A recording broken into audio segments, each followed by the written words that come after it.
1942. Factually accurate, hilarious history. A ledger of turning tides and subterranean sorcery.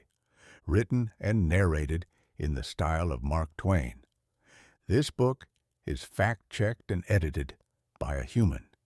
Copyright 2026. James Henderson. Chapter 1. The Promise on the Australian Platform. By the time the year of our Lord 1942 cleared its throat and took command of the calendar, the global conflict had ceased to be a series of separate regional arguments and had settled into a single, monstrous, synchronized machine.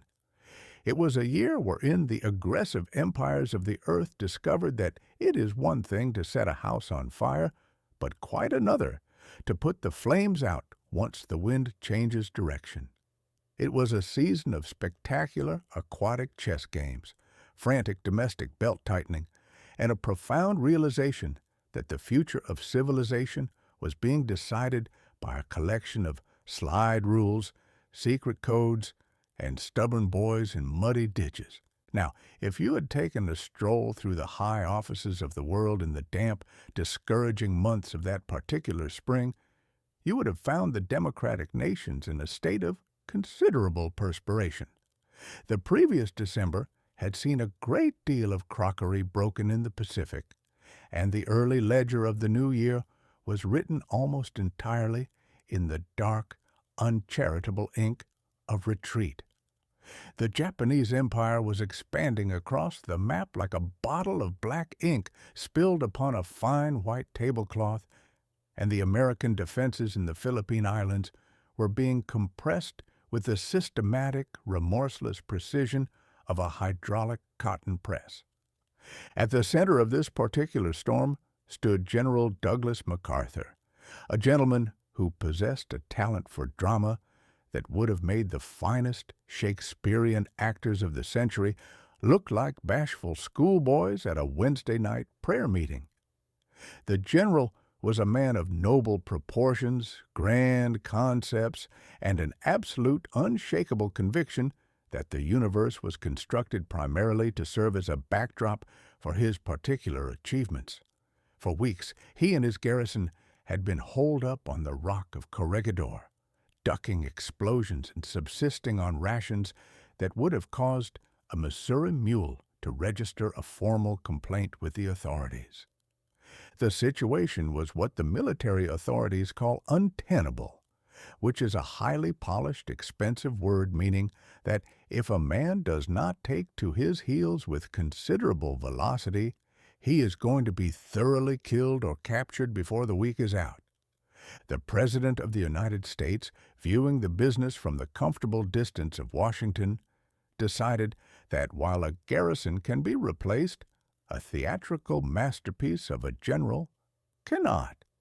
And so, the order was sent down the wire. The general was to pack his bags, leave his men behind to face the music, and transport his genius to the safer, more hospitable soil of Australia. To an ordinary mortal, such an exit would have been an embarrassing piece of business, a matter of slipping out through the back cellar window while the creditors are hammering on the front door. But General MacArthur was no ordinary mortal. He did not merely retreat, he staged a withdrawal. On a night so dark that a man could not have found his own nose with both hands and a lantern, the general, his family, and a small entourage of trusted subordinates boarded a collection of flimsy PT boats. These vessels were little more than oversized plywood canoes packed to the gunwales with high-octane gasoline and temperamental engines, designed to skim across the top of the ocean at a speed that would jolt a man's liver right out of its accustomed position. The journey across the open, enemy-patrolled waters of the Pacific was a standard of high-strung misery. The waves tossed those wooden boats about with the playful malice of a cat messing with a mouse, and every man aboard spent the long hours alternating between violent seasickness and the paralyzing dread of being spotted by a Japanese destroyer. The general, it is reported, sat through the worst of it, with his jaw set like a granite monument, maintaining a dignity that was proof against both the elements and the stomach-churning vibrations of the engines. It is a rare gift that the ability to look like a statue of destiny while being thoroughly drenched in salt spray and smelling of bilge water. Against all the reasonable laws of probability, the little flotilla dodged the patrols, survived the reef-choked waters, and deposited its precious cargo on the shores of Mindanao, where a B-17 bomber was waiting to carry the party the rest of the way to Australia. When the flying machine finally taxied to a halt on the airfield at Bachelor, near Darwin, the general stepped out into the blinding Australian sunshine. He was tired, he was rumpled, and his famous embroidered cap had seen better days, but his instinct for the perfect public moment was entirely unimpaired. He was met by a small, expectant knot of reporters who were hungry for a word from the hero of the hour, or, at the very least, the man who had managed to get away. It was there, on a dusty railway platform at Tarowie in South Australia, while waiting for a train to carry him south to the comforts of Melbourne, that the general delivered his three-word sermon. He did not offer a lengthy bureaucratic analysis of the strategic situation in the South Pacific. He did not indulge in a laundry list of logistical requirements or offer a statistical apology for the disaster that had befallen his command. Instead, he looked into the middle distance, drew himself up to his full imposing height, and uttered the phrase, "I shall return." Now, there were those in the back rows of the political theater, men of a cold mathematical turn of mind, who pointed out that the grammar of the statement was a trifle peculiar. A man of less majestic ego might have said, "We shall return," thereby including the thousands of American and Filipino soldiers he had left behind to starve in the jungles of Bataan. A more modest fellow might have used the conditional tense, acknowledging that the enterprise depended somewhat on the cooperation of the United States Navy and the industrial output of the factories in Detroit. But MacArthur was not interested in committee meetings or corporate pronouns.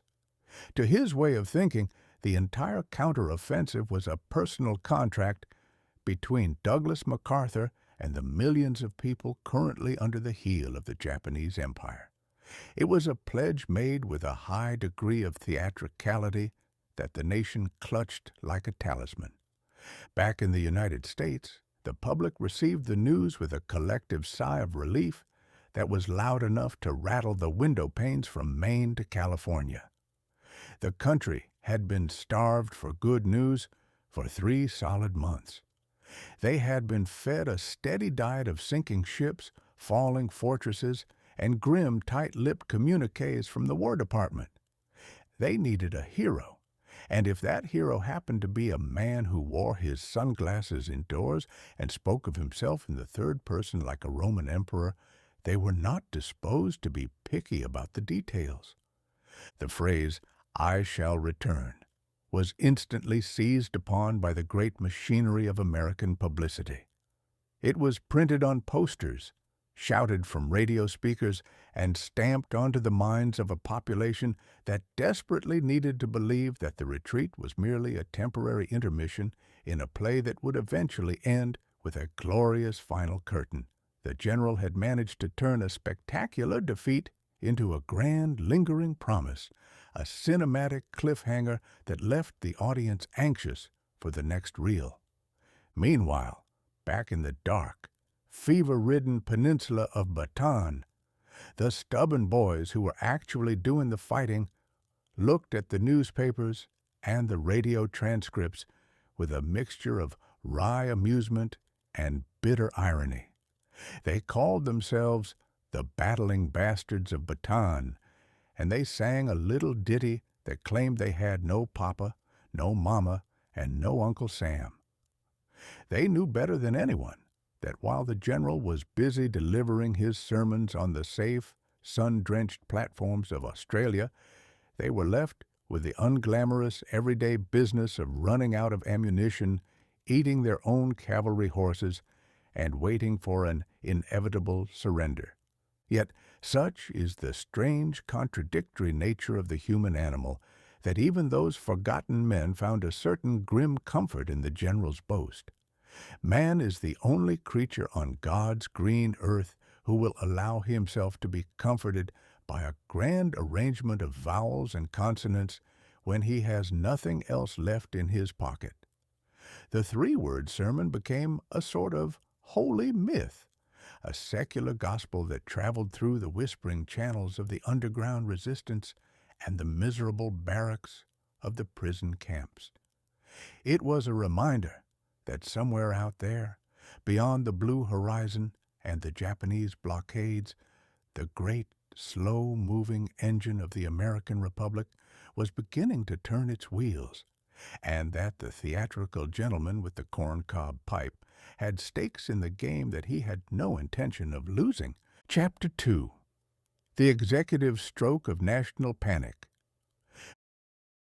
When a grand, self-governing republic catches a sudden fit of the shivers, there is no telling what species of valuable heirloom it will throw into the fireplace just to keep the room warm. It is one of the peculiar properties of human nature that a man who can look a Bengal tiger square in the eye without blinking will, if startled by a strange noise in the dark, promptly hurl his grandfather's gold pocket watch at the closet door. In the early months of 1942, the United States of America, a nation built upon the robust foundation of written constitutions, grand declarations, and the comforting notion that every citizen is entitled to a fair shake, found itself thoroughly rattled by the great commotion in the Pacific, and in its haste to bar the front door, it managed to shut its principals entirely out in the cold. The trouble with a sudden national fright is that it does not take its meals with a spoon. It devours its judgments by the bucketful. Following the unexpected morning call at Pearl Harbor, the Pacific coast of the American continent became a veritable hotbed of industrious rumor-mongers and high-strung alarmists. Every fog bank off the shore of California was reported to be a hostile armada. Every flashing lighthouse was a secret signal to the Emperor's fleet, and every innocent tomato farmer in the valleys of California who happened to look eastward at sundown was accused of mapping out the local waterworks for the benefit of Tokyo. Now, an ordinary politician confronted with a roomful of screaming constituents has two choices. He can either provide them with a cool glass of water and a dose of common sense, or he can scream louder than they do and call it leadership. In February of that dark year, the high authorities in Washington chose the latter course, deciding that the most effective way to demonstrate their vigilance was to locate a scapegoat of sufficient size to satisfy the public appetite. The result of this official perspiration was a document known to history as Executive Order 9066, a title that sounds like the registration number for a piece of heavy farm machinery, but possessed the legal authority to turn 100,000 lives upside down with a single stroke of a fountain pen. It was signed by the President with that magnificent, airy confidence that belongs only to men who inhabit large white houses with plenty of pillars out front. The text of the order was a masterpiece of bureaucratic ambiguity, a style of writing designed by experts to say a great deal without ever quite admitting what is being done. It did not mention any particular race, nationality, or religious persuasion. Such plain speaking would have looked uncommonly awkward on the legal parchment. Instead, it gave the Secretary of War the right to declare certain pieces of the country as military areas, from which any or all persons might be excluded for their own good or the safety of the Republic. But everybody with a lick of sense knew exactly who those persons were. They were the Japanese American citizens who had spent the better part of 3 generations clearing the stones out of the California dirt, planting orchards, and building up small shops with the kind of dogged sun-up-to-sundown industry that Uncle Sam usually brags about in his Sunday school sermons. 2/3 of them had been born on American soil, spoke the English language with the identical nasal twang of their neighbors, and knew about as much about the Emperor's war plans as a Maine lobsterman knows about the navigation of the Upper Nile. Yet, when the drumbeats of panic begin to rattle the windows, the individual man ceases to be an individual and becomes a mere specimen of a category. The local military commander on the West Coast, a gentleman whose enthusiasm for safety was considerably larger than his appetite for constitutional law, wasted no time in putting the machinery into gear. Posters began to appear on the telephone poles and the sides of barns, ordering all persons of Japanese ancestry, whether they were white-haired grandmothers who couldn't walk without a cane or infants who hadn't yet cut their first teeth, to report to certain designated stations for evacuation. To an observer of human folly, the scene that followed was both a tragedy and an extraordinary demonstration of the American genius for administration. These families were given but a few days to wind up their earthly affairs. They were told they could bring only what they could carry in their 2 hands, which meant they had to make the kind of agonizing choices that would drive an auctioneer to distraction. A man had to decide whether his life's work was best represented by a bundle of winter blankets, a box of carpenter's tools, or his daughter's favorite doll. The local population, showing that fine Christian neighborliness that always comes to the surface when there is a bargain to be had, descended upon the farms and shops like a flock of crows upon a fresh cornfield. Fine pianos were purchased for the price of a pair of shoes. Tractors that had cost $1,000 were hauled away for $20, and whole crops of strawberries ripe and ready for the market were abandoned to the weeds because the owners were forbidden to stay and pick them. It was a magnificent season for the real estate speculators and the second-hand furniture dealers, who managed to combine their patriotism with a very handsome profit indeed. When the day of departure arrived, these citizens were marched through the streets under the escort of young soldiers carrying rifles with long, shiny bayonets, a precaution that must have been a great comfort to the authorities, given that the enemy consisted largely of tearful schoolgirls and elderly gentlemen carrying wicker suitcases held together with string. They were loaded into old, creaking railroad cars with the blinds drawn tight, as if the state were ashamed to let the sunshine look upon its handiwork, and carried away into the interior of the continent. Their destination was a collection of camps hastily thrown together in the barren deserts of Utah, Arizona, and the bleak plains of Wyoming, places where the scenery consisted entirely of sagebrush, dust storms, and a horizon that looked like it had been forgotten by the Creator during the busy part of the first week. The architecture of these settlements was of the standard military variety. Long, uniform rows of tar paper barracks that possessed the marvelous double property of being freezing cold in the winter and regular ovens in the summer, surrounded by high fences of barbed wire and watchtowers inhabited by gentlemen with machine guns. The government, with that heavy, lumbering humor that always characterizes a federal bureau, called these places relocation centers, which is a very pleasant way of describing a jail where the inmates haven't been accused of any crime.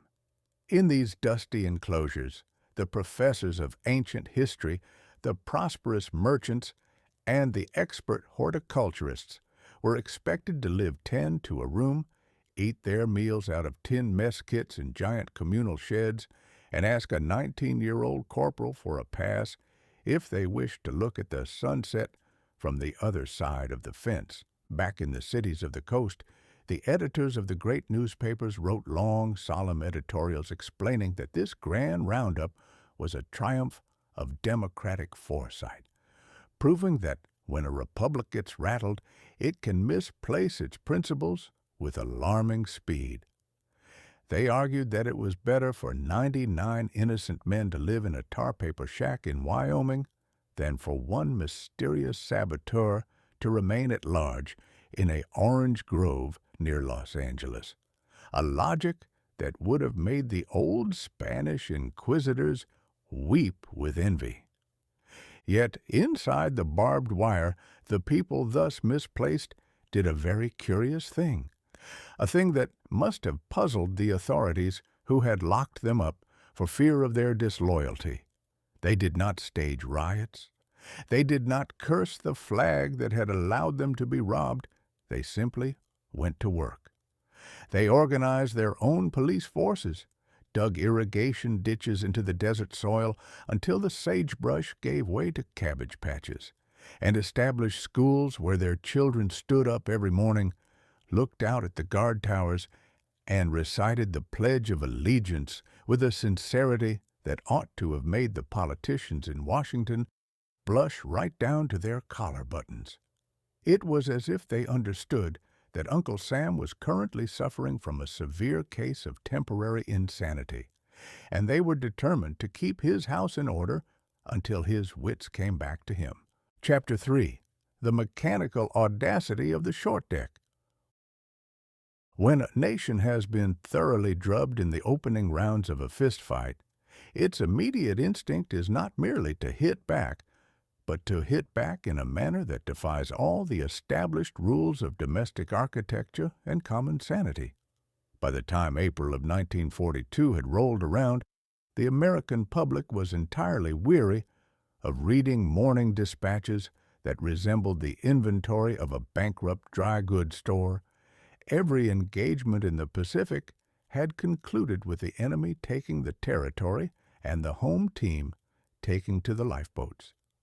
What Uncle Sam required, and what he required with a frantic, desperate hunger, was a spectacular piece of geographical impudence that would make the high planners in Tokyo drop their tea mugs and realize that the distance between their capital and the American mainland was not nearly as comfortable as they had been led to believe.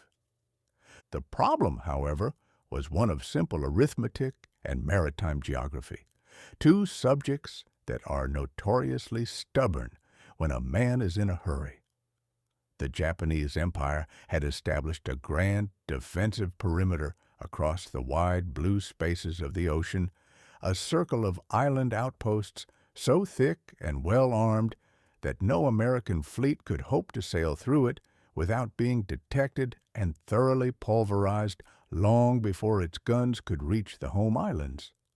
The standard military planners, gentlemen who spent their days drawing very neat, straight lines on large maps with blue pencils, declared that a raid on Tokyo was an absolute impossibility until the year 1944, or perhaps 1945, by which time they hoped to have enough ships to fill up the Pacific like a crowded harbor on the 4th of July.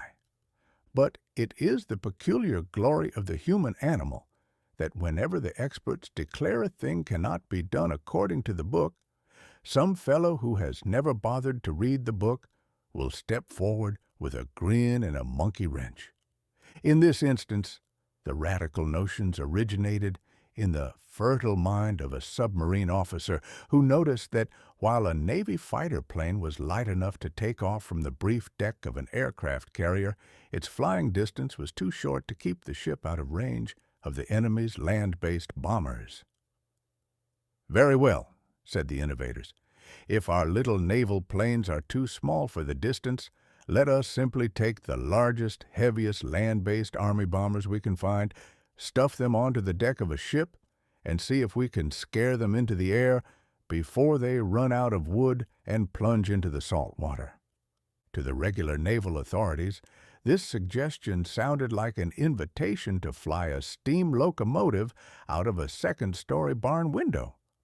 The plane selected for this athletic performance was the North American B-25 Mitchell, a twin-engined monster of medium proportions that had been designed to operate from long, smooth concrete runways at Army airfields, with plenty of room for the pilot to change his mind and a comfortable cup of coffee waiting for him at the hangar. To ask this mechanical whale to lift its carcass into the sky from a piece of tossing timber only 450 feet long, and to do it while carrying a ton of high explosives and enough gasoline to fill a respectable backyard cistern, was considered a highly scientific form of suicide.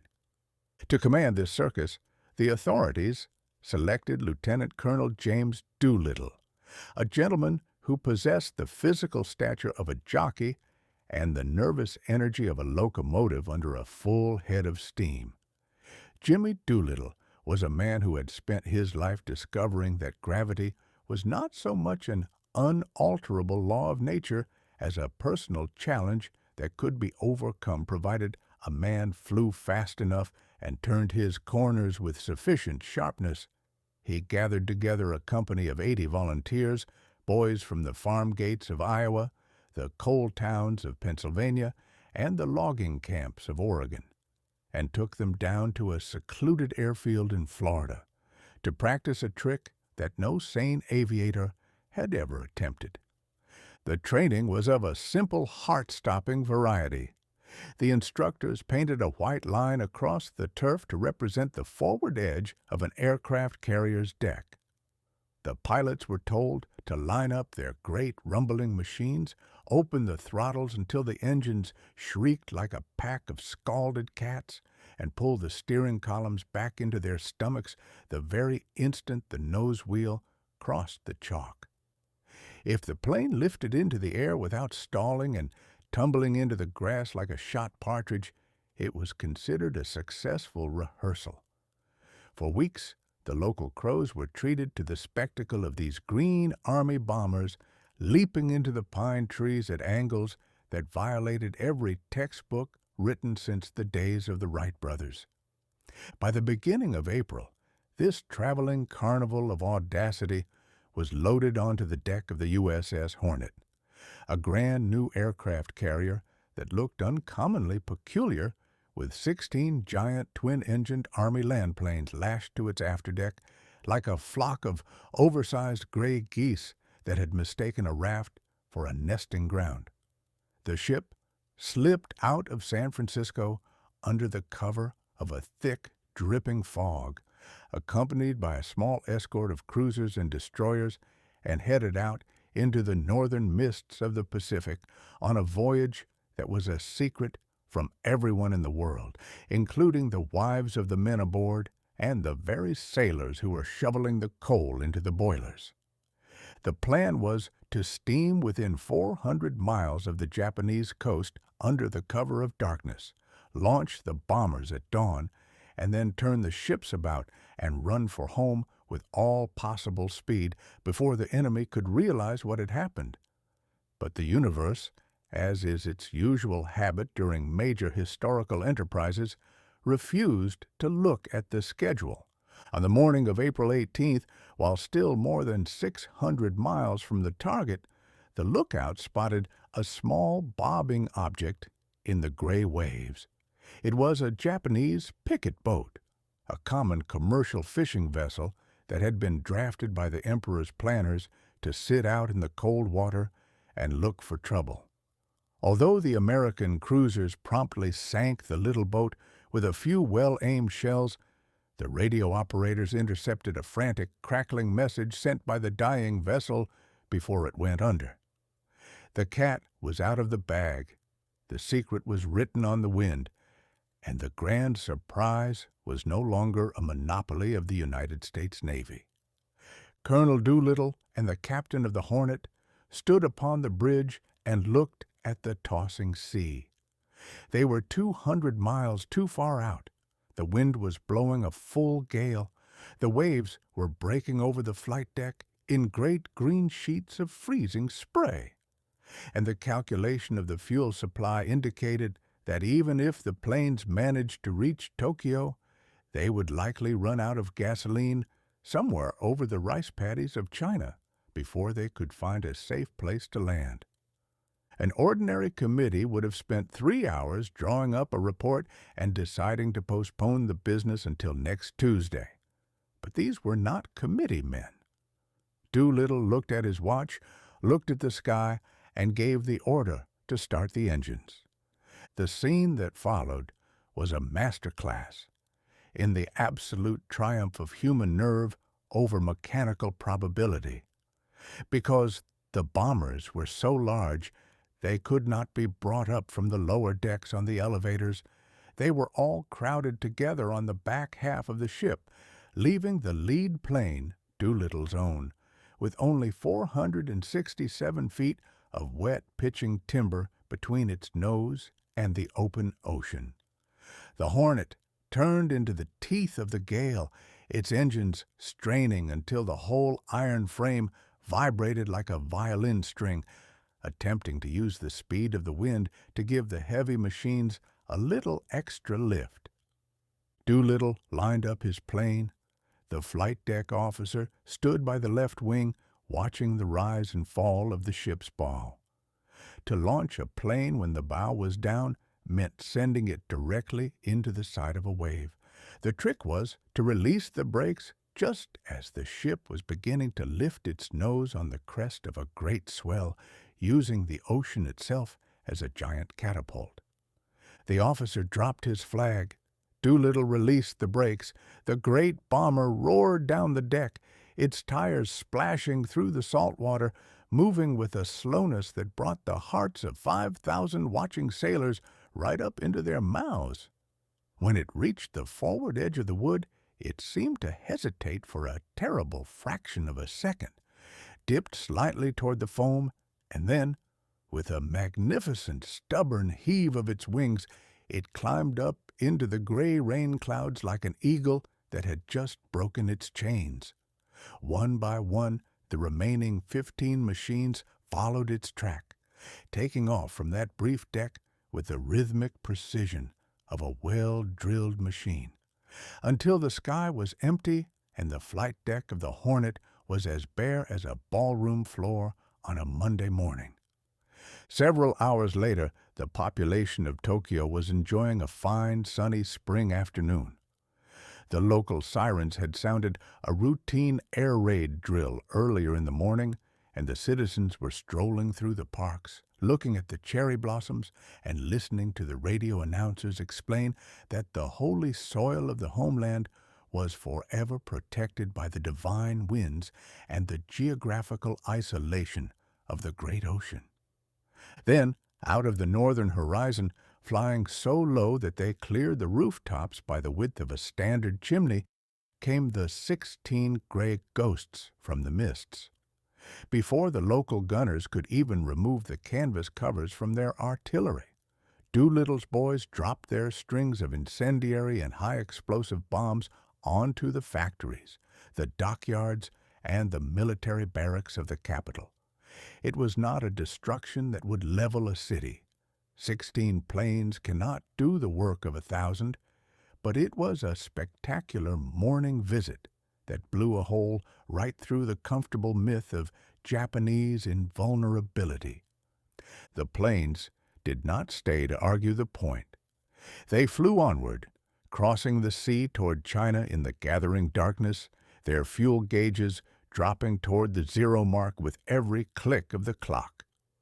Most of the crews were forced to jump into the dark with their umbrellas over the mountains of China, or crash land their machines in the surf along the coast. But the strategic damage had been thoroughly accomplished. The Emperor's planners, who had spent the previous 6 months believing they were the masters of the world, discovered that they were forced to recall whole regiments of their finest fighter planes and 4 of their precious aircraft carriers from the front lines just to protect their own bedrooms from the unexpected audacity of the short deck.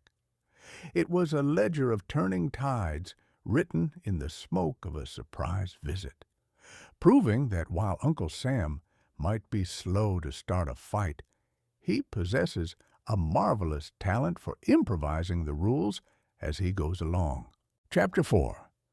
The Ledger of the Sugar Bowl. Now, while the great captains and the theatrical generals were busy making history out in the salt water and the desert sand, the common citizen back home was discovering that a global war is not entirely composed of brass bands, roaring machinery, and thrilling newsreels. He was about to find out that the long, heavy arm of the federal government could reach right across his front porch, walk into his dining room, and stick its bureaucratic fingers directly into his morning coffee. By the time the month of May had put on its green petticoat, Uncle Sam had looked at his global ledger and come to a very sober conclusion. It was all well and good to manufacture millions of rifles and turn out ships by the mile, but the great, rumbling engine of American industry required an unbelievable amount of rubber, steel, oil, and, of all things, the sweet white crystals that a man usually keeps in a glass bowl on the sideboard. The trouble with sugar was not that the world had suddenly run out of the cane, but that the geography of the business had been thoroughly scrambled by the conflict. The vast plantations of the Philippines were currently behind the enemy's fence, and the great merchant ships that used to carry the sweet cargo up from the Caribbean were being chased across the Atlantic by the Emperor's German partners in their sleek, underwater greyhounds. The authorities in Washington looked at the warehouses, looked at the numbers, and decided that if the nation did not check its appetite for confectionery, there would not be enough alcohol left to make the gunpowder for the artillery.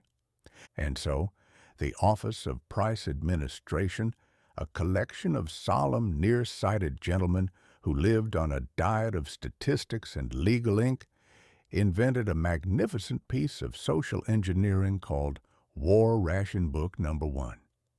It was a small oblong booklet filled with stamps of various colors and mysterious numbers, and it instantly became the most valuable piece of literature in the Republic. If a man misplaced his family Bible, he could find another one at the nearest church. If he lost his marriage certificate, he could get a copy from the county clerk. But if he misplaced his ration book, he was looked upon by the local authorities as a species of suspicious vagrant who was probably trying to sweeten his biscuits at the expense of the Allied war effort. To distribute these little books of destiny, the government did not employ the post office or the regular military authorities. Instead, they drafted the school marms of the nation. For 4 days in the spring, the public schools were closed to the children, and the parents were marched into the classrooms to confess the exact state of their domestic larders to the very ladies who had previously given their boys a D- in geography. It was a marvelous spectacle, a regular leveling of the social strata. The wealthy banker who lived in the big stone house on the hill had to stand in the same chalky-smelling line as the fellow who delivered his coal, both of them waiting to be cross-examined by Miss Higgins about the contents of their kitchen pantries. The law was uncommonly strict upon one particular point. A family was allowed to possess only 2 pounds of sugar per person at the moment of registration. If a thrifty housewife had been industrious enough to look ahead and store away a 20-pound sack in the cellar during the previous autumn, she was required by the rules of the state to surrender an equivalent number of stamps right then and there. This provision led to a great deal of sudden, frantic patriotism in the kitchen, as families across the length and breadth of the land spent the night before registration baking enormous, towering cakes and consuming vast quantities of stewed fruit in a desperate, heroic effort to eat evidence that would otherwise brand them as criminal hoarders in the eyes of the school board.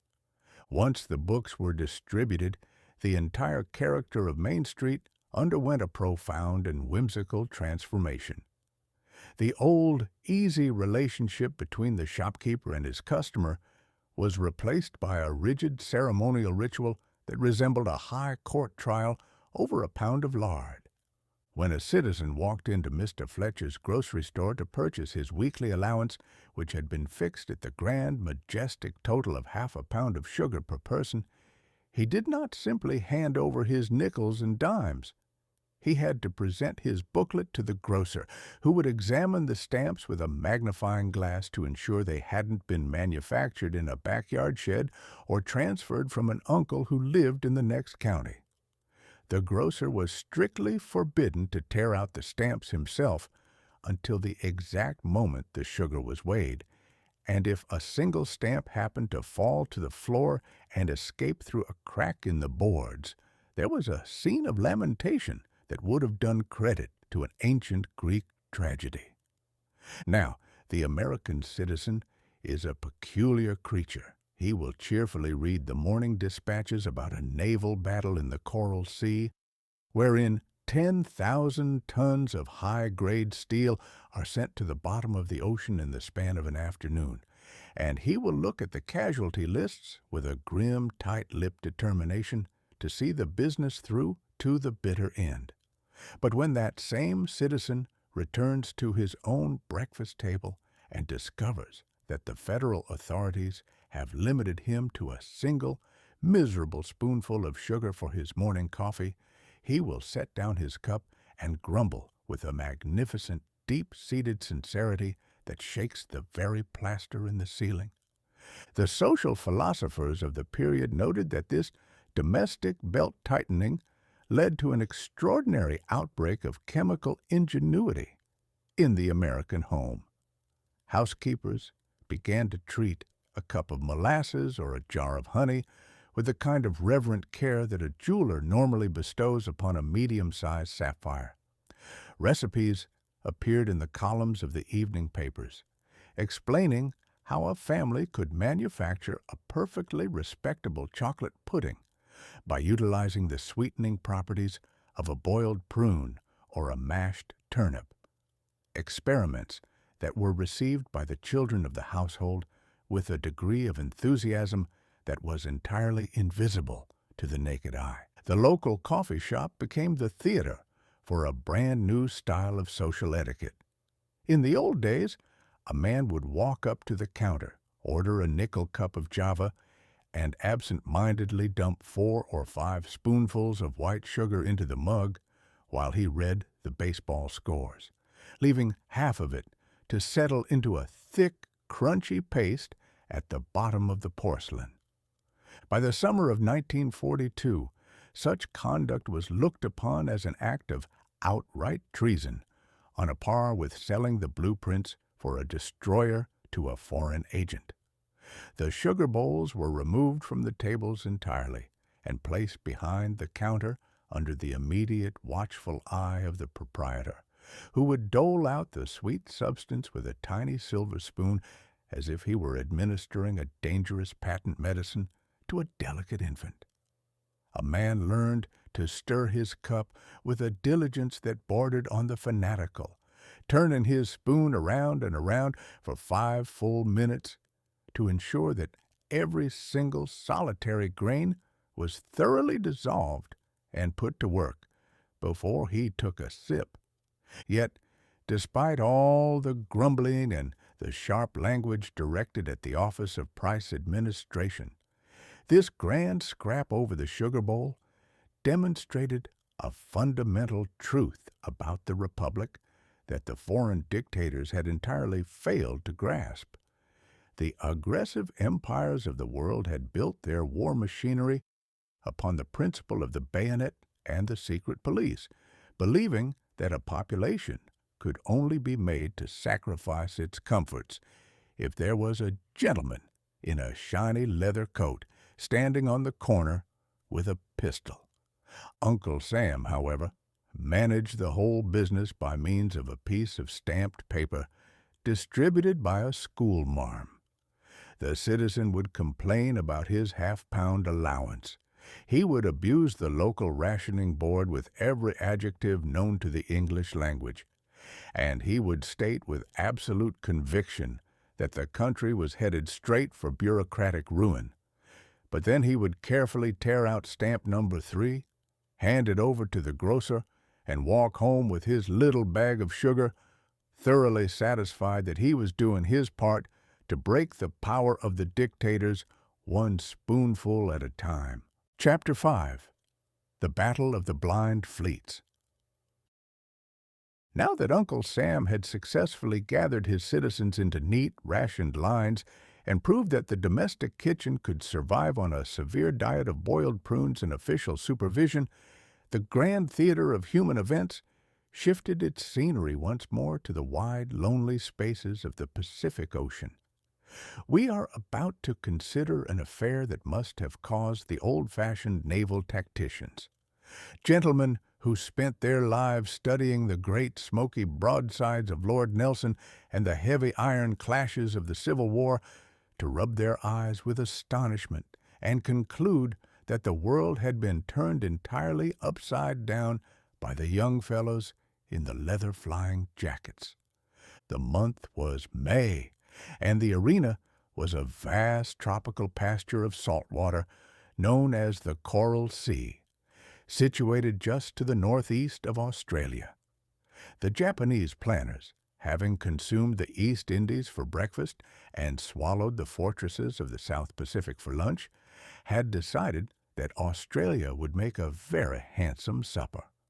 They were moving a formidable invasion fleet toward Port Moresby, a strategic gateway on the island of New Guinea, with the comfortable expectation that the United States Navy was still too busy nursing its wounds in Hawaii to offer any serious domestic resistance.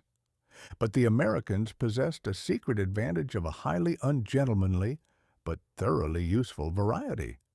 They had a collection of near-sighted professors and industrious radio operators holed up in a basement in Honolulu who had spent the previous months deciphering the secret naval codes of the emperor. These analytical gentlemen had succeeded in plucking the Japanese war plans right out of the empty air, meaning that Admiral Nimitz knew exactly where the hostile ships were heading, what they intended to do when they got there, and the precise date they had selected for the performance. To block this maritime excursion, the Americans dispatched 2 of their precious aircraft carriers, the Lexington and the Yorktown, under the command of Rear Admiral Frank Jack Fletcher. Now, Admiral Fletcher was a solid, methodical sailor, but the kind of warfare he was about to initiate was something that had never been seen since the first human being lashed 2 logs together and set out to look for a fight. For 3 centuries, the standard, respectable method of conducting a naval battle was for 2 lines of great iron ships to steam toward one another at a high rate of speed, get close enough for the officers to exchange dark looks through their spyglasses, and then hurl tons of solid iron shot across the water until one side or the other was thoroughly reduced to kindling and splinters. The Coral Sea, however, was destined to be the theater for a brand new style of maritime argument, wherein 2 opposing navies slugged it out over the horizon for 4 long days without a single ship ever catching sight of its antagonist. It was an aquatic chess game, played completely in the dark, leaving the entire business to the flying machines that nested upon the wooden decks of the carriers. The whole affair began in a state of magnificent, high-wrought confusion that would have done credit to a political convention in Chicago. The Pacific Ocean is a remarkably spacious piece of geography, And even when you know an enemy fleet is in the neighborhood, finding it among the rainstorms, fog banks, and tropical squalls is about as easy as locating a particular grasshopper in a 10-acre clover field. On the morning of May 7th, the American scouts flew out into the mist and promptly spotted what they believed to be the main Japanese carrier force. The radio operator sent back a frantic message that caused Admiral Fletcher to open his throttles and launch 93 bombers and torpedo planes into the air with the frantic haste of a man whose house is on fire. The pilots flew for an hour, located the target through a break in the clouds, and descended upon it with a roar that shook the tropical heavens. They attacked with a ferocity that was perfectly grand, only to discover, when the smoke cleared, that they had spent their magnificent energy and a vast quantity of expensive ammunition upon a miserable little Japanese light cruiser and an innocent old junk that had merely been out to catch a few fish for dinner. Meanwhile, the Japanese scouts were enjoying an identical fit of navigational blindness. They spotted an American vessel that they described in their frantic wireless dispatches as a giant capital-class aircraft carrier, and they immediately dispatched a swarm of 78 bombers to eliminate the menace. They dive-bombed it, they torpedoed it, and they celebrated its destruction with a great deal of literary flourish in their journals, entirely unaware that their grand target was actually a solitary, slow-moving oil tanker named the Neo-Show, and its lone escorting destroyer, which had been left behind in the rear to look after the fuel supply. It was a marvelous spectacle. Two grand modern navies spending the better part of 24 hours thoroughly pulverizing the utility wagons of the fleet, while the main combatants were wandering around the corner looking for each other in the dark. By the morning of May 8th, however, the comedy of errors had run its course, and the two blind giants finally stepped into the same ring. At nearly the identical moment, an American scout plane found the Japanese carriers Shokaku and Zuikaku hiding under a convenient bank of gray rain, while a Japanese scout located the Lexington and the Yorktown, basking in the clear, brilliant sunshine 80 miles to the south.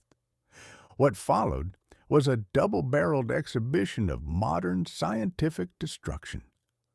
The flying machines took off from their respective decks and passed each other in midair. The Americans heading north into the rain, the Japanese heading south into the sun, like two rival baseball teams traveling on separate trains to each other's home fields. When the Japanese planes arrived over the American carriers, they descended out of the blue sky like a flock of furious iron-winged hawks. The Lexington, a grand old ship that the sailors affectionately called Lady Lex, was a target of substantial proportions, and despite her best efforts to twist and turn through the blue water like a terrified trout, she was struck by 2 torpedoes and 2 heavy bombs. The explosions shook her from stem to stern, rupture-testing her internal pipes and setting off a series of subterranean fires that began to consume her fuel lines with a slow, remorseless appetite. 80 miles to the north, the American pilots were paying an equally uncharitable visit to the Shokaku. The dive bombers dropped out of the clouds at angles that would have made a circus acrobat look timid, screaming down through the anti-aircraft fire until they could see the very faces of the Japanese sailors on the bridge. They dropped 3 heavy 500-pound packages of high explosive directly through the forward deck, turning the Japanese ship into a smoking ruin that was forced to turn tail and run for home before her own planes could find a place to land. By the afternoon, the sky was quiet once more, and both fleets began to draw back to count their bruises and see how much of their crockery remained intact. At first glance, it appeared that the Americans had gotten the worst of the bargain. Lady Lex, after surviving the initial bombardment with an appearance of stubborn health, suffered a tremendous internal explosion when the sparks from her generators reached the leaking aviation gasoline fumes deep in her belly. The fire became a monster that could not be choked by any amount of foam or salt water, and her captain was finally forced to give the order to abandon ship. The sailors went over the side with that peculiar, cool nonchalance that belongs only to the American bluejacket. Many of them, discovering that there was a substantial supply of ice cream remaining in the ship's galley that would otherwise be wasted, filled their tin helmets with the sweet substance and sat upon the edge of the listing deck, calmly consuming their dessert before lowering themselves into the warm waters of the Coral Sea to wait for the rescue boats. The Japanese radio stations promptly informed the world that the United States Navy had been completely eliminated from the Pacific, and that the Emperor's grand march could proceed without further interruption. But the ledger of history is written by the results, not by the wireless communiques. Although the Americans had lost a grand carrier, they had thoroughly broken the back of the invasion force. The Japanese transport ships, deprived of their air cover and thoroughly spooked by the ferocious reception they had encountered, turned their rudders about and steamed away from Port Moresby, marking the very first time since the beginning of the war that the grand machinery of Japanese aggression had been forced to drop its bundle and retreat.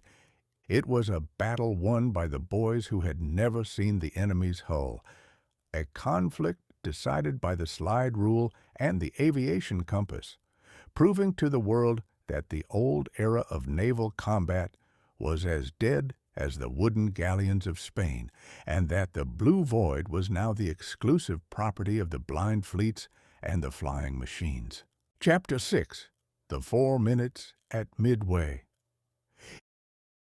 If a man were to sit down in a quiet parlor with a pair of dice and attempt to throw nothing but double sixes for 48 hours straight, the local gossips would very properly conclude that his intellect had suffered a leaky boiler. Yet the grand chronicle of human history is entirely composed of just such behavior, being a long, erratic ledger wherein the most calculated plans of mighty empires are repeatedly brought to absolute ruin by a sudden shift of the wind, a missing scrap of paper, or a gentleman changing his mind 5 minutes too late. Of all the spectacles of this variety, there is none that can hold a candle to the extraordinary circus of unpredictability that unfolded in June of 1942 near a lonely little patch of sand and bird droppings known to the geography books as Midway Island. Admiral Isoroku Yamamoto, the Grand Director of the Emperor's Navy, was a gentleman of formidable intelligence who possessed a genuine fondness for the game of poker and a deep-seated belief that the American Republic could be thoroughly bamboozled by a clever piece of misdirection. He had drawn up a plan for the capture of Midway that was as complicated and full of secret trapdoors as a magician's cabinet. He sent a portion of his fleet up toward the foggy waters of Alaska to make a great deal of noisy disturbance, hoping the Americans would run off to the north like a dog chasing a thrown stick. Meanwhile, he marched his main armada, a magnificent collection of 4 veteran aircraft carriers, hundreds of fine airplanes, and the largest battleships the world had ever seen, straight toward Midway, intending to catch the remaining American fleet in a neat little pocket and crush it like an eggshell. It was a beautiful arrangement on paper, but it suffered from the identical difficulty that had spoiled the Japanese holiday in the Coral Sea. Those industrious, nearsighted code breakers in their basement in Honolulu were still sitting at their desks, plucking Yamamoto's secret signals right out of the empty air. They knew the date of the invasion, they knew the number of the ships, and they even knew that the Japanese pilots had been issued extra rations of canned peaches for the victory celebration. Instead of running off to Alaska, Admiral Nimitz quietly packed his 3 remaining carriers, the Enterprise, the Hornet, and the miraculously patched-up Yorktown, and sent them to wait at a spot in the empty ocean that the officers called Point Luck. It was an uncommonly good name for it, as luck was about the only commodity they had in full supply. On the morning of June 4th, the grand Japanese invasion fleet arrived at its station and unleashed a formidable swarm of bombers to clear the airfields on Midway Island. The local American defenses fought back with a great deal of stubbornness, but very little mechanical success. Their planes were older models that the pilots affectionately referred to as flying coffins, and the Japanese fighters swarmed over them like a cloud of angry hornets around a boy with a stick. The Japanese commander of the airstrike, a highly capable officer named Nagumo, looked at the burning hangars on the island and decided that a second morning visit would be required to finish the business. Now, we must consider the exact state of Admiral Nagumo's mind, an organ that was about to be subjected to a series of logistical surprises that would have unhinged the intellect of a bank president.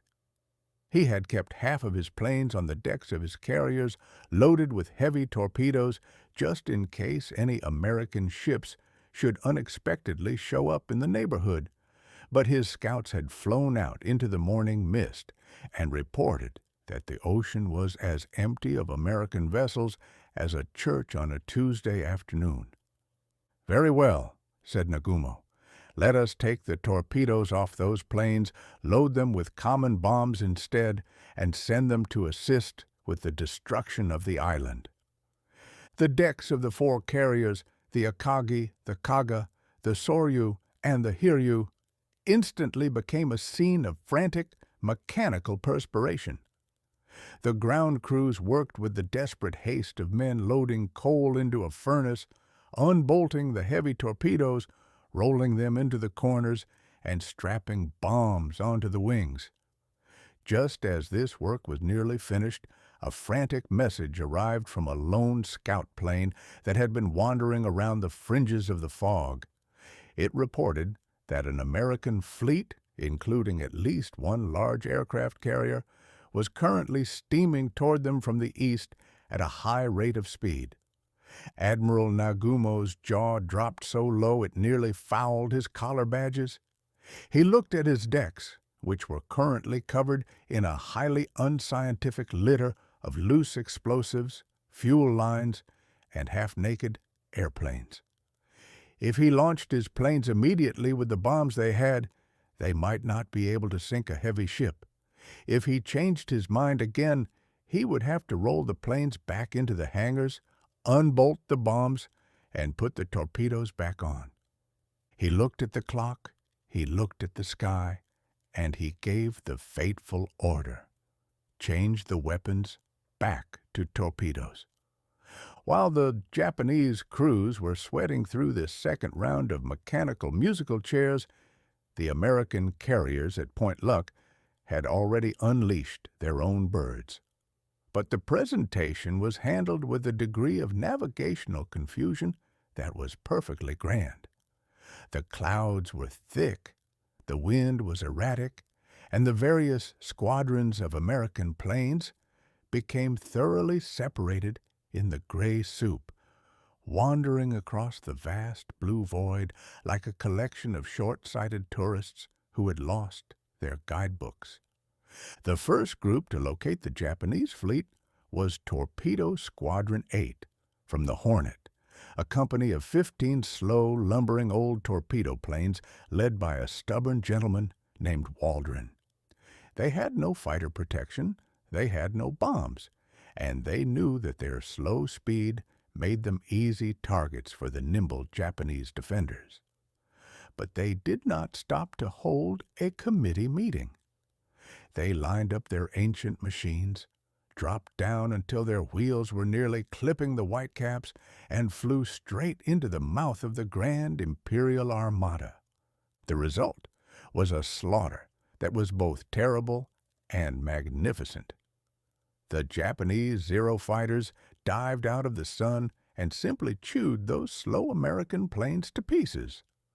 Of the 15 machines that entered the circle, not a single one returned.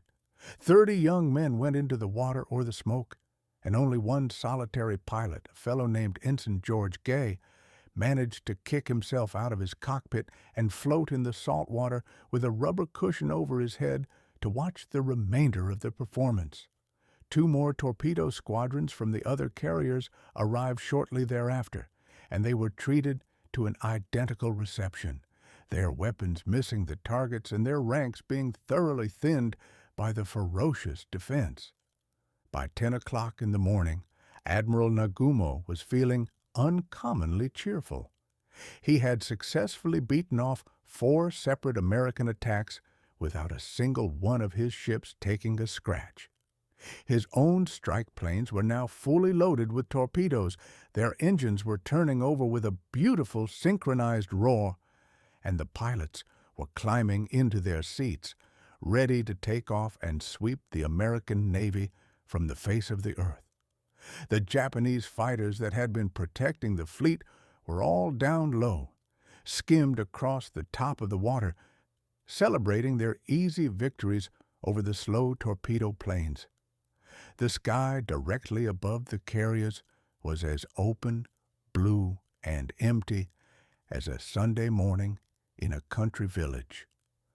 Then came the 4 minutes that changed the history of the world. At exactly 10:24, high up in the dazzling vault of the heavens where the sun was brightest, a collection of 37 American dive bombers appeared out of the empty blue. They were led by a nearsighted Texan named McCluskey, who had spent the previous hour running out of gasoline and wandering across the empty ocean until he happened to spot the thin white wake of a solitary Japanese destroyer rushing north to rejoin the main body. He had followed that white line like a hound on a fresh fox track, and it had led him directly to the grand prize. McCluskey looked down through his sights and saw the 4 great Japanese carriers laid out upon the blue water like 4 large stepping stones in a garden pond. He split his force into 2 bands and gave the signal to attack. The American pilots did not merely fly down. They dropped like falling stones, their wings screaming in the wind as they descended from 14,000 feet at an angle that was nearly vertical. The Japanese gunners down on the decks looked up through their spyglasses and froze with horror. Their fighters were all down at the water level, their artillery was pointed in the wrong direction, and there was absolutely nothing between the high sky and their vulnerable wooden decks but 4 minutes of empty air. The bombs struck with the systematic, thunderous precision of a row of falling dominoes. The Kaga was hit by 4 heavy 500-pounders that blew her bridge into the ocean and turned her hangar decks into an active volcano. McCluskey's own plane descended upon the flagship Akagi, dropping a bomb right through the center of her flight deck into the crowded space below where the loose torpedoes and fuel lines were waiting.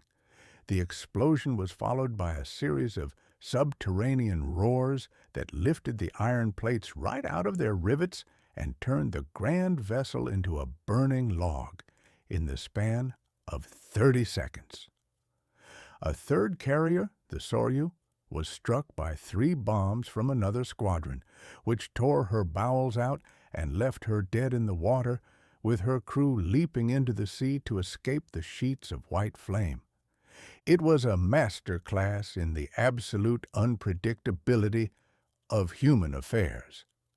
In the span of a single cigarette break, between 10:24 and 10:28, the grand invasion fleet that had intended to conquer an ocean was reduced to 3 massive, roaring bonfires that filled the tropical sky with columns of oily black smoke.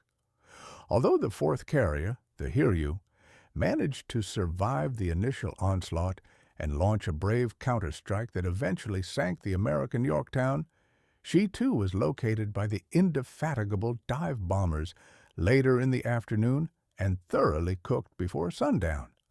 Ensign George Gay, bobbing up and down in his life jacket with his rubber cushion over his head, had the finest seat in the theater for the whole performance, watching the grandest navy in the Orient turn into 4 burning oil slicks before his very eyes. When the news reached Washington, the politicians did not believe the dispatches. They thought some clerk had made an error with his zeros, or that the reporters had been overindulging in the local rum. But the ledger was clear. The grand machinery of Japanese aggression had lost its 4 finest carriers, its best trained pilots, and its comfortable illusion of divine protection, proving that whenever a man begins to think he has the universe safely locked up in his pocket, he is precisely 4 minutes away from discovering that he doesn't even own the code. Chapter 7. The Island of the Hidden Viper. Now that the grand aquatic circus at Midway had concluded with the Emperor's finest aircraft carriers being thoroughly converted into submarine real estate, a man might have reasonably expected the combatants to take a comfortable seat, light up a pipe, and discuss the business with some degree of deliberate composure. But the great iron logic of the world in 1942 was entirely unacquainted with the benefits of a peaceful intermission. No sooner had the smoke cleared from the Central Pacific than the strategic planners discovered that the focus of their geopolitical anxieties had shifted to a miserable, malaria-ridden patch of jungle down in the Solomon Islands, whose name had never been pronounced by any civilized tongue since the completion of the Tower of Babel. The place was called Guadalcanal, and if you were to look at it through a magnifying glass on a respectable schoolroom globe, you would find it to be a long, jagged tooth of green timber and volcanic mud, situated just to the northeast of Australia. Before the war, its principal exports consisted of coconuts, tropical fevers, and large, aggressive crocodiles that spent their afternoons lounging in the muddy rivers, waiting for an innocent native or a careless trader to step within reach of their jaws. It was a piece of territory so thoroughly hostile to human comfort that even the local mosquitoes appeared to be permanently bad-tempered. Yet by the month of August, it became the most fiercely contested piece of real estate on the planet. The trouble began because the Japanese had slipped a company of engineers into the high grass along the coast and begun constructing a long, flat runway for their land-based bombers. If that runway were allowed to be completed, the Emperor's flying machines would be able to reach out across the blue water and bite the supply lines between the United States and Australia with the systematic certainty of a snapping turtle in a duck pond. Uncle Sam looked at the map, scratched his chin, and decided that he must take immediate possession of that particular clearing before the concrete had time to set. The task of initiating this tropical excursion was handed to the 1st Marine Division, a collection of young gentlemen who had been recruited from the pool rooms of Brooklyn, the cow pastures of Texas, and the lumber camps of Oregon. They were landed on the beaches of Guadalcanal on the morning of August 7th, and because the local Japanese garrison consisted largely of construction laborers who possessed a greater talent for handling a shovel than a rifle, the Marines took the airfield without breaking enough crockery to fill a wash basin. They promptly named the place Henderson Field, drew themselves up a comfortable ration of captured rice, and concluded that the war in the tropics was going to be a very pleasant sort of a picnic, but they had entirely failed to calculate the stubborn, unyielding temper of the Japanese Navy. The Emperor's admirals looked upon the loss of that airfield as a personal insult, a regular slap in the face with a wet fish, and they resolved to hurl every ship, every soldier, and every airplane they possessed into the task of kicking those young Americans back into the salt water. The result was a 6-month wrestling match across the mud and the elephant grass that made the ancient siege of Troy look like a Saturday afternoon disagreement between two rural church committees.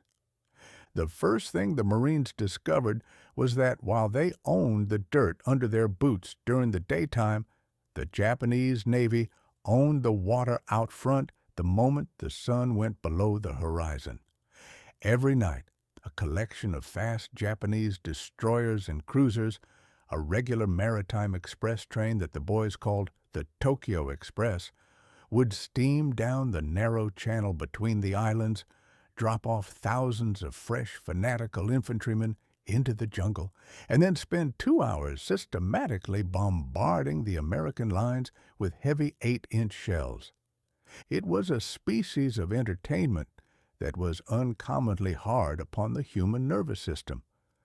A man would dig himself a hole in the black mud, crawl into it with his rifle under his stomach, and spend the long hours of the night listening to the great iron packages of high explosive screaming through the coconut trees like runaway locomotives. The ground would shake with the rhythmic violence of an earthquake. The tropical rain would fill the trench up to his chin, and the local land crabs, creatures with a talent for curiosity that was perfectly grand, would crawl over his face in the dark to see if he was ready for burial. By the time the sun came up, the jungle would be filled with a steam so thick and greasy a man could have sliced it with a bacon knife, and the true difficulties of the day would commence. The island was covered in a growth known as elephant grass, a tough razor-sharp weed that grew higher than a tall man's hat and possessed a marvelous capacity for hiding a Japanese sniper with a machine gun. The strategy of the enemy was of a simple, bloodthirsty variety. They did not believe in the standard Western notions of tactical retreat or corporate surrender. They had been taught from their cradles that the highest achievement available to a human being was to die for the emperor while killing at least 2 or 3 of the unholy white men from across the sea. They would crawl through the vines on their bellies, hide in the tops of the palm trees for 3 days without a drop of water, and then launch themselves into the American lines at midnight, shouting their war cries and brandishing their long bayonets with a fury that was completely unhinged from the laws of sanity. To meet this style of argument, the young Marines were forced to drop their civilized habits with a velocity that was positively breathtaking. The fellow who had been delivering milk in Cincinnati 3 months before learned to tell the difference between the natural rustle of a land crab and the stealthy scrape of a Japanese sandal against a wet root while he was half asleep in a foot of stagnant water. He learned that if he fired his weapon at a shadow in the dark, the flash would give his position away to 5 other snipers who were waiting in the branches above, and so he took to settling his arguments with a long knife or a heavy piece of iron pipe in a manner that would have horrified his Sunday school teacher back in Ohio. Meanwhile, the waters out front, a stretch of sea that the sailors came to call Iron Bottom Sound, became a vast underwater cemetery for the grandest ships of both nations. Every few weeks, the navies would collide in the dark, turning the tropical night into a magnificent, terrifying fireworks display as the great guns blasted away at each other at ranges so short they could see the sparks flying off the iron plating. Cruisers would blow up like firecrackers.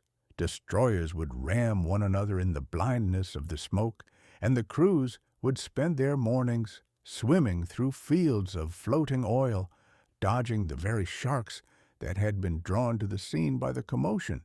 Back in the United States, the public looked at the news maps and noticed that the little line representing the front text hadn't moved an inch in either direction for 90 days. It was a stationary slaughterhouse, a slow, remorseless grinding machine that was consuming the youth of both empires with an insatiable appetite.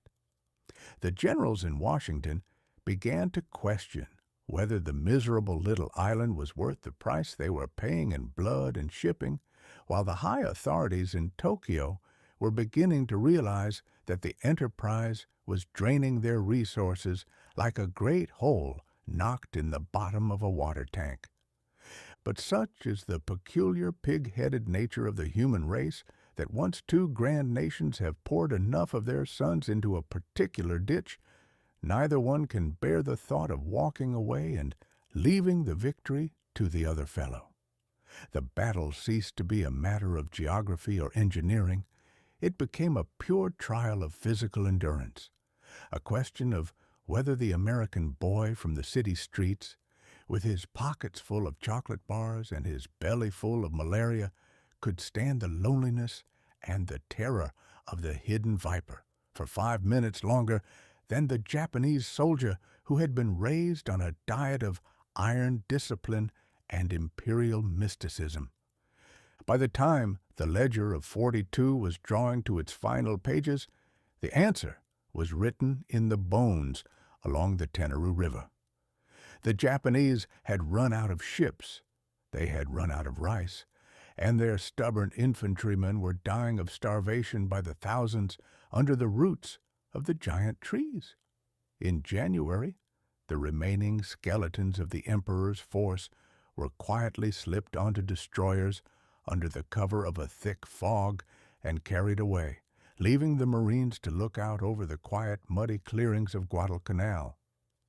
It was a victory purchased at a price that would make a statistician weep, but it had proved to the planners of the world that when the Democratic Republic finally got its boots into the mud, it could hold its ground with a stubbornness that was every bit as ferocious as the wildest sorcery of the East.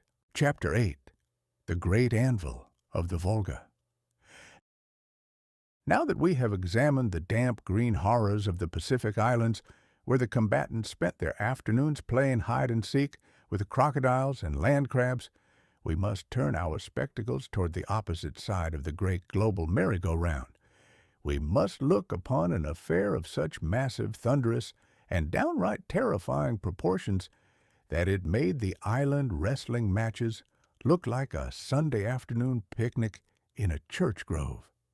We are going to consider the moment when the grand oil-greased machinery of the German Reich marched up to the banks of a wide gray river called the Volga, collided head first with the stubborn reality of the Russian character, and discovered that it had finally run out of easy road.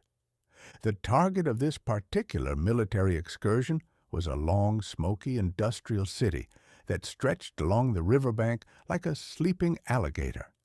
Its name was Stalingrad, and before the summer of 1942, it was chiefly famous for manufacturing large lumbering tractors and possessing a name that caused the German Führer in Berlin to break into a regular perspiration of personal animosity.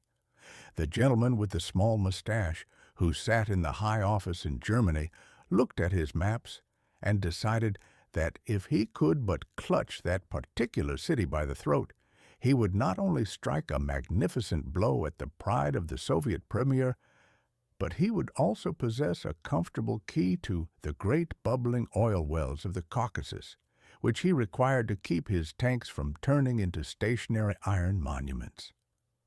To accomplish this grand piece of burglary, the Germans dispatched their famous Sixth Army under the command of General Friedrich Paulus, a gentleman of uncommonly neat habits, who was known to change his white gloves twice a day and who possessed a faith in the absolute infallibility of German engineering that was perfectly beautiful to behold. He had at his disposal 250,000 of the finest, best-trained soldiers on the continent, thousands of magnificent artillery pieces, and a swarm of flying machines that could turn a modern brick town into a pile of smoking cinders in the span of an afternoon. The march across the great flat steppes of Russia during the high summer was a standard of easy triumph. The German tanks rolled through the wheat fields with the rhythmic velocity of a row of mechanical reapers, and the dispatches sent back to Berlin were so full of literary flourish and congratulatory adjectives that the printers could scarcely find enough exclamation points to finish the columns. By the time the month of September had arrived, General Paulus stood upon the high hills overlooking the Volga, adjusted his spyglass with his gloved fingers, and informed his master that the city was as good as taken.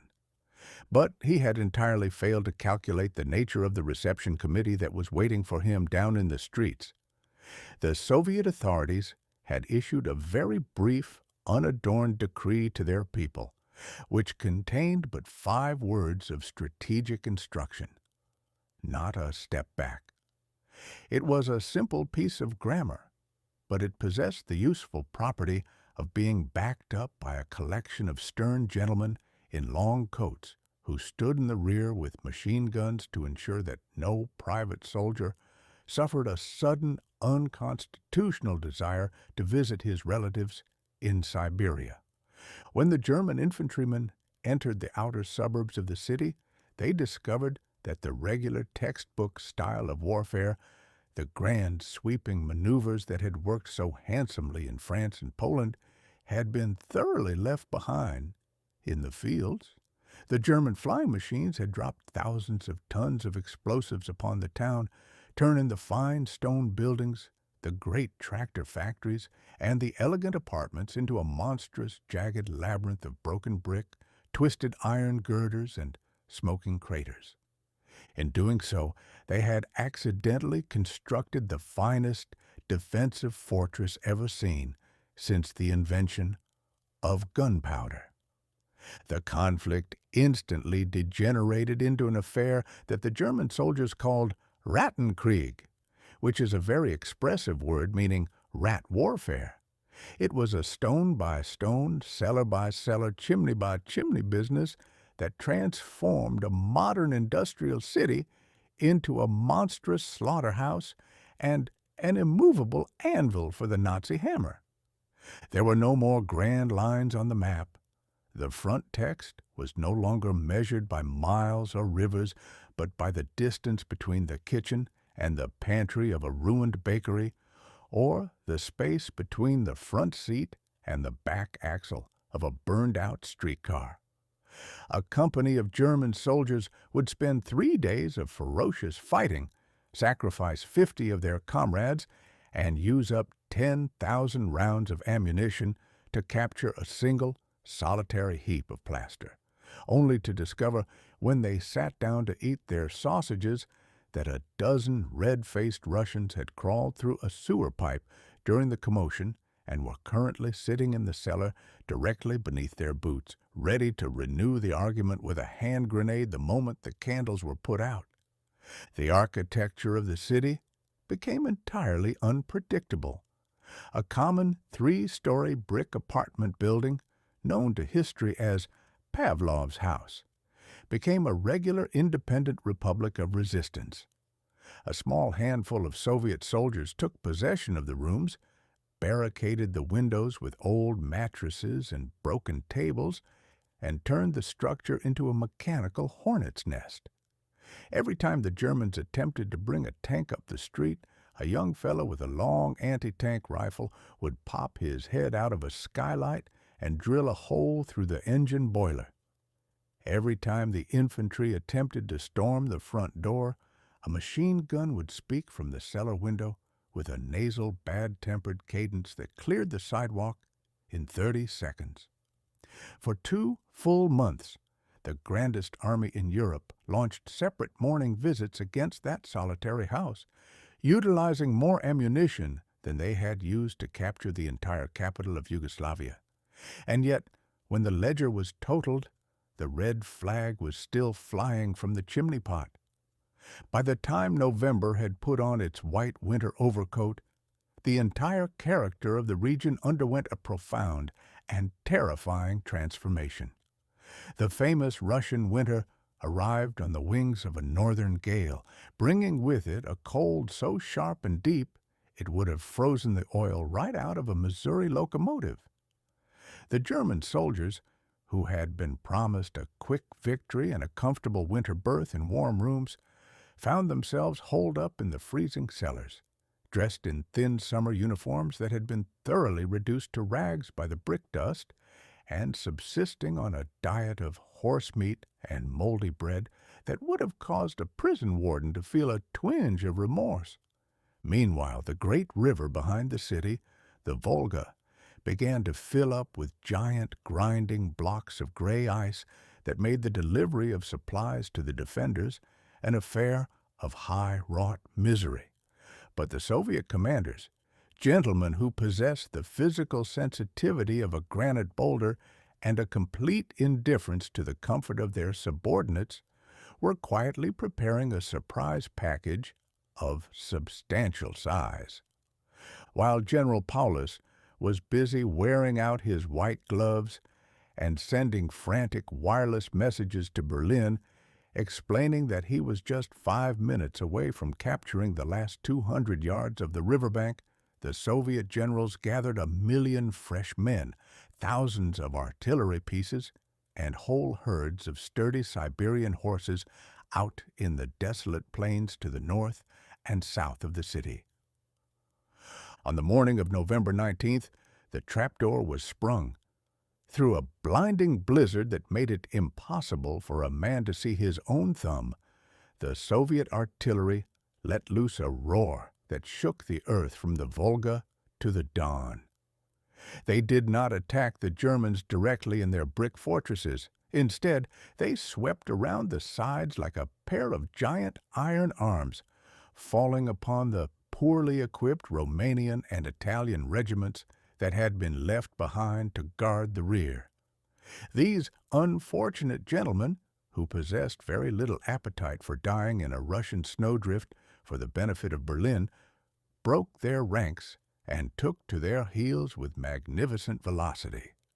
In the span of 4 days, the 2 Soviet columns met at a little wooden bridge near a town called Kalach, and the Grand Sixth Army was thoroughly locked up inside a pocket as tight as a brand-new boot.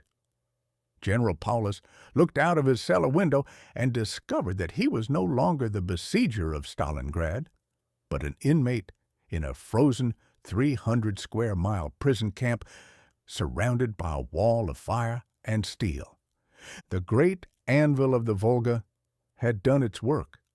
The aggressive empire that had bragged to the world that its march could never be halted by any human agency had finally run its nose into a stone wall of its own making, proving to the strategic auditors of 42 that if you spend all your morning setting fire to your neighbor's house, you must eventually expect to spend your evenings freezing to death in the ashes.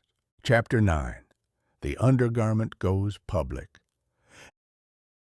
Now that we have spent a considerable amount of energy surveying the vast, smoky butchery on the banks of the Volga and the damp, crocodile-infested ditches of the South Pacific, the logical faculties of the mind demand a temporary change of scenery.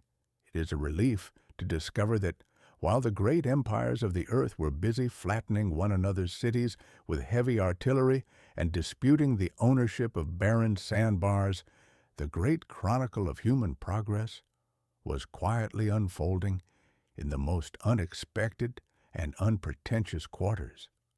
We are going to consider an affair that took place not in the high bureaus of statecraft or the secret laboratories of the philosophers, but in the laundry bags of the United States Navy, an event that did not alter the boundaries of a single nation, but permanently revolutionized the personal appearance and the domestic comfort of the human male for the next 100 years.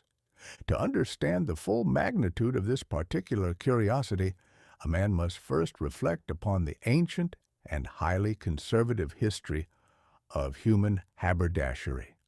Since the days when the first Roman soldiers put on their iron breastplates, the governing authorities of the world's navies had always clung to the unalterable conviction that an official defender of the state must be wrapped in a uniform of substantial thickness, high collar buttons, and a considerable weight of heavy wool or thick flannel.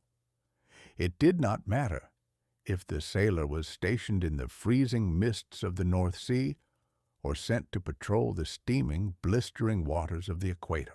The rules of the Admiralty prescribed that he must look properly upholstered in public, even if he was thoroughly melting inside his garments like a tallow candle left out on a July sidewalk. Underneath this heavy outer armor, the standard blue jacket of the American Navy was issued a simple, lightweight undergarment, composed of plain white cotton. It was a utilitarian sort of a shirt, featuring short sleeves and a round, unadorned neck that resembled a large hole cut in a flour sack, designed by the authorities for the exclusive purpose of preventing the rough wool of the official jumper from chafing the sailor's skin during his hours of labor. It was a secret garment, a species of modest architecture intended strictly to remain tucked out of sight beneath the official blue flannel, on the excellent principle that an undergarment is like a family skeleton, a very useful thing to possess, but highly improper to exhibit to the neighbors on a Sunday afternoon. But when the year 1942 unleashed its tropical requirements upon the fleet, the geography of the war began to play regular havoc with the established traditions of the tailor's manual. Thousands of young Americans found themselves shipped down to the Caribbean, the Panama Canal, and the blazing, windless voids of the South Pacific, where the sun sat directly overhead like an angry brass kettle, and the thermometer registered a degree of heat that would have caused a lizard to seek the shade of a rock. The sailors were assigned to the engine rooms of great cruisers, the sweltering ammunition holds of destroyers, and the greasy deck spaces of oil tankers, where they were expected to handle heavy boxes of artillery shells and shovel coal under conditions that made a standard blacksmith shop look like a comfortable ice house. To force a 19-year-old boy from the cool breezes of Wisconsin to perform 5 hours of manual labor in a thick wool jumper while stationed in the tropics was an arrangement that violated all the reasonable laws of human physiology.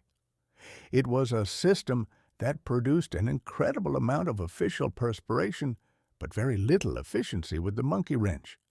And so, by a process of slow, systematic rebellion that began at the bottom of the ladder and climbed upward without ever bothering to ask the permission of the Navy Department, the undergarment went public. A young sailor, finding himself alone on the forward deck of a destroyer in the mid-Atlantic, with the temperature hovering near 90 degrees in the shade, would look about to ensure the lieutenant was safely down in his cabin reading his navigation charts. He would then slip off his heavy blue jumper, roll it into a neat ball, and stand before the universe in nothing but his white cotton undershirt and his dungaree trousers. At first, this spectacle was looked upon by the old line officers, gentlemen who had been raised on the rigid discipline of the old sailing ships, as a species of high treason, on a par with striking the flag or addressing the admiral by his Christian name. A man caught in such a state of undress was promptly entered into the logbook as a disorderly character and sentenced to spend his Saturday afternoon scrubbing the galley floor with a short brush. But a uniform regulation is a very flimsy dam when erected against the steady, remorseless pressure of a tropical summer. Within a few months, the numbers of the bare-armed rebels had grown to such substantial proportions that the local commanders realized they would either have to lock up 3/4 of the fleet in the brig or officially acknowledge that the climate of the equator was more powerful than the traditions of Annapolis. The United States Navy, showing a degree of common sense that is uncommonly rare in the history of military bureaus, surrendered unconditionally to the thermometer. They issued a simple decree declaring that in the tropical theaters of operation, the plain white cotton undershirt was now recognized as a standard outer garment for sailors engaged in hard labor upon the decks. The effect of this executive stroke was perfectly magnificent. The young American blue jacket, stripped of his heavy wool collar and his tight cuffs, instantly became the most comfortable, agile, and remarkably picturesque fighter on the water. The white shirt, which possessed a shape that resembled nothing so much as the capital letter T when laid out flat upon a sea chest, was instantly christened the T-shirt, and it became the unofficial badge of the democratic warrior in the tropics. The social observers of the period noted that this new fashion possessed an extraordinary charm that went far beyond the simple matters of ventilation and temperature. A standard Navy jumper was a highly democratic piece of cloth that concealed a man's personal geography. It made the son of a Boston millionaire look exactly like the boy who had been pitching hay in Missouri. But the T-shirt was an uncommonly honest garment. It showed the world the exact muscular architecture of the individual underneath, exposing a set of tanned shoulders, a pair of brawny arms covered in anchors and hula girl tattoos, and a chest that had been thoroughly seasoned by the salt spray and the tropical sun. When the newsreels from the Pacific began to arrive in the dark theaters of Main Street, the civilian population was treated to a brand new style of heroic imagery. Instead of looking at generals wrapped in gold braid and heavy coats, the public saw moving pictures of young, clear-eyed boys standing behind the anti-aircraft guns in nothing but their grease-stained white T-shirts, blasting away at the Emperor's suicide planes with a cool, nonchalant confidence that was perfectly grand. The American female population looked upon these celluloid exhibitions with a degree of analytical appreciation that had nothing whatever to do with the strategic movements of the fleet, and the young boys of the neighborhood promptly concluded that if they could but possess a white cotton shirt of identical pattern, they would instantly inherit the courage and the romantic allure of the Pacific Squadron. By the time the Ledger of 42 was drawing its final balances, the T-shirt had broken completely out of its military paddock and invaded the civilian wardrobe. The great factories in the East, which had previously manufactured the shirts by the dozen for the benefit of the quartermaster's stores, began to turn them out by the million for the benefit of the general public. Man is the only creature on God's green earth who will spend 3 centuries wearing 3 layers of heavy wool waistcoat just to maintain his respectable standing in the community, and then, upon the accidental recommendation of a few thousand sweating sailors in a distant ocean, promptly discard his buttons, abandon his collars, and spend the remainder of his life walking about the public highways in his underwear. It was a whimsical triumph of domestic comfort over historical vanity, proving to the auditors of 42 that while the great engines of war were busy altering the geography of the continents, a simple piece of white cotton cloth could quietly alter the appearance of the human race without ever firing a single shot. Chapter 10. The Forest Tragedy of the Spotted Fawn. While the young gentlemen of the United States Navy were busy demonstrating to the world that A man could defend the principles of democracy with greater agility if he were permitted to wander about the deck in his undergarments. The civilian population back home was discovering that the great emotional trials of the year 1942 were not entirely confined to the casualty lists from the Volga or the sugarless condition of the domestic pantry. We are obliged to consider a most remarkable curiosity that unfolded in the late summer of that turbulent year, an event that took place within the darkened interior of the neighborhood moving picture house, where an ambitious animator named Walt Disney released a theatrical exhibition called Bambi. In doing so, he proved to a world already thoroughly saturated with the actual cold-iron destruction of modern warfare that nothing on earth could make a crowded auditorium of grown, bearded adults weep louder or snivel more sincerely than a handful of colored ink drawings representing a forest fire and a missing mother deer. Now, if you had arrived in the United States, fresh from a voyage aboard an astronomical rocket from the planet Mars during that particular August, you would have very naturally concluded that the American public had entirely used up its capacity for emotional perspiration. The morning papers were regularly filled with accounts of grand cities being reduced to heaps of smoking plaster, great merchant vessels being blown into splinters by the underwater greyhounds, and thousands of young men being swallowed up by the mud of the tropics. A man could scarcely walk down Main Street without encountering some neighbor whose nephew or son had been left behind in a ditch at Baton or lost in the blue void of the Coral Sea. One would think that after a solid year of such heavy, uncharitable news, the human heart would have put on a thick coat of calluses, rendering it completely proof against any fictitious sorrows manufactured for the entertainment of the public. But the human animal is constructed upon a set of whimsical, self-contradictory blueprints that defy all the regular laws of logic and engineering. Mr. Disney, a gentleman who possessed a talent for organizing thousands of sheets of celluloid into a regular machine for the extraction of public tears, had spent 5 long years and an unbelievable number of federal dollars supervising the creation of this particular masterpiece. He did not employ the standard easy methods of his previous comical exhibitions, wherein a mouse or a duck would be flattened out by a steamroller only to pop back into its accustomed shape 3 seconds later with no harm done to its physical constitution. No, sir.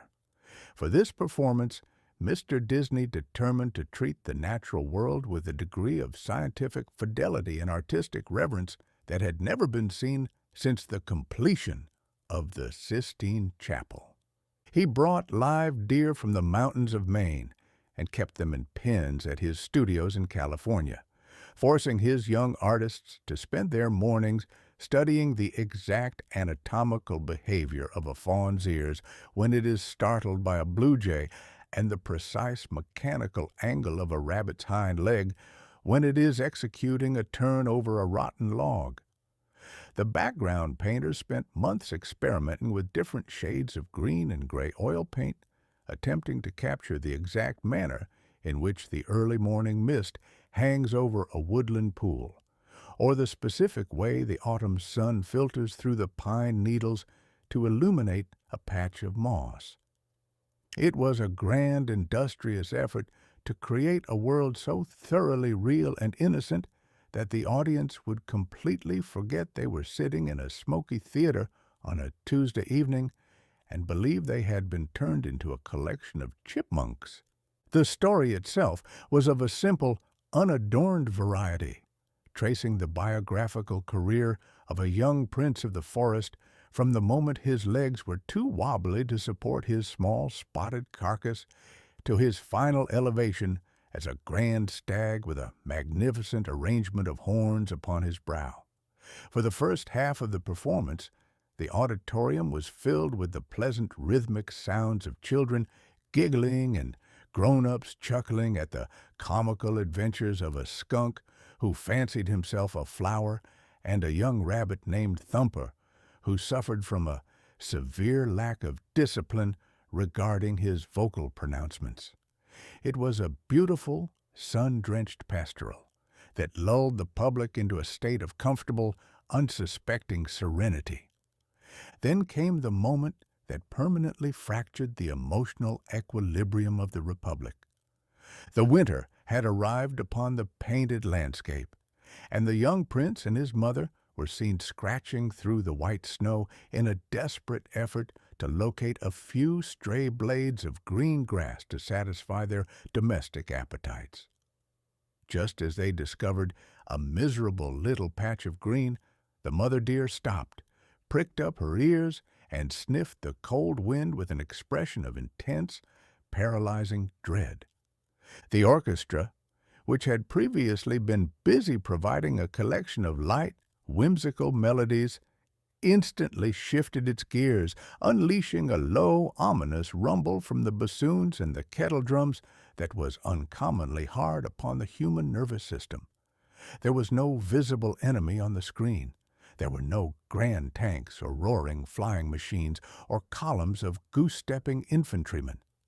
There was only a low, flat, terrifying sound that echoed through the trees, the distant sharp crack of a sportsman's rifle. "Run, Bambi!" shouted the mother, and the two painted creatures took to their heels across the snow with a velocity that brought the hearts of 500 watching spectators right up into their windpipes. The little fawn sprinted into the thicket. The screen was filled with a sudden blinding flash of white light, and another thunderous report shook the auditorium.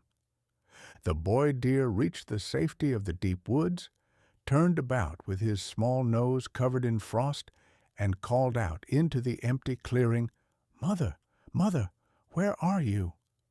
The only answer was the steady, silent falling of the white snow through the branches of the pines.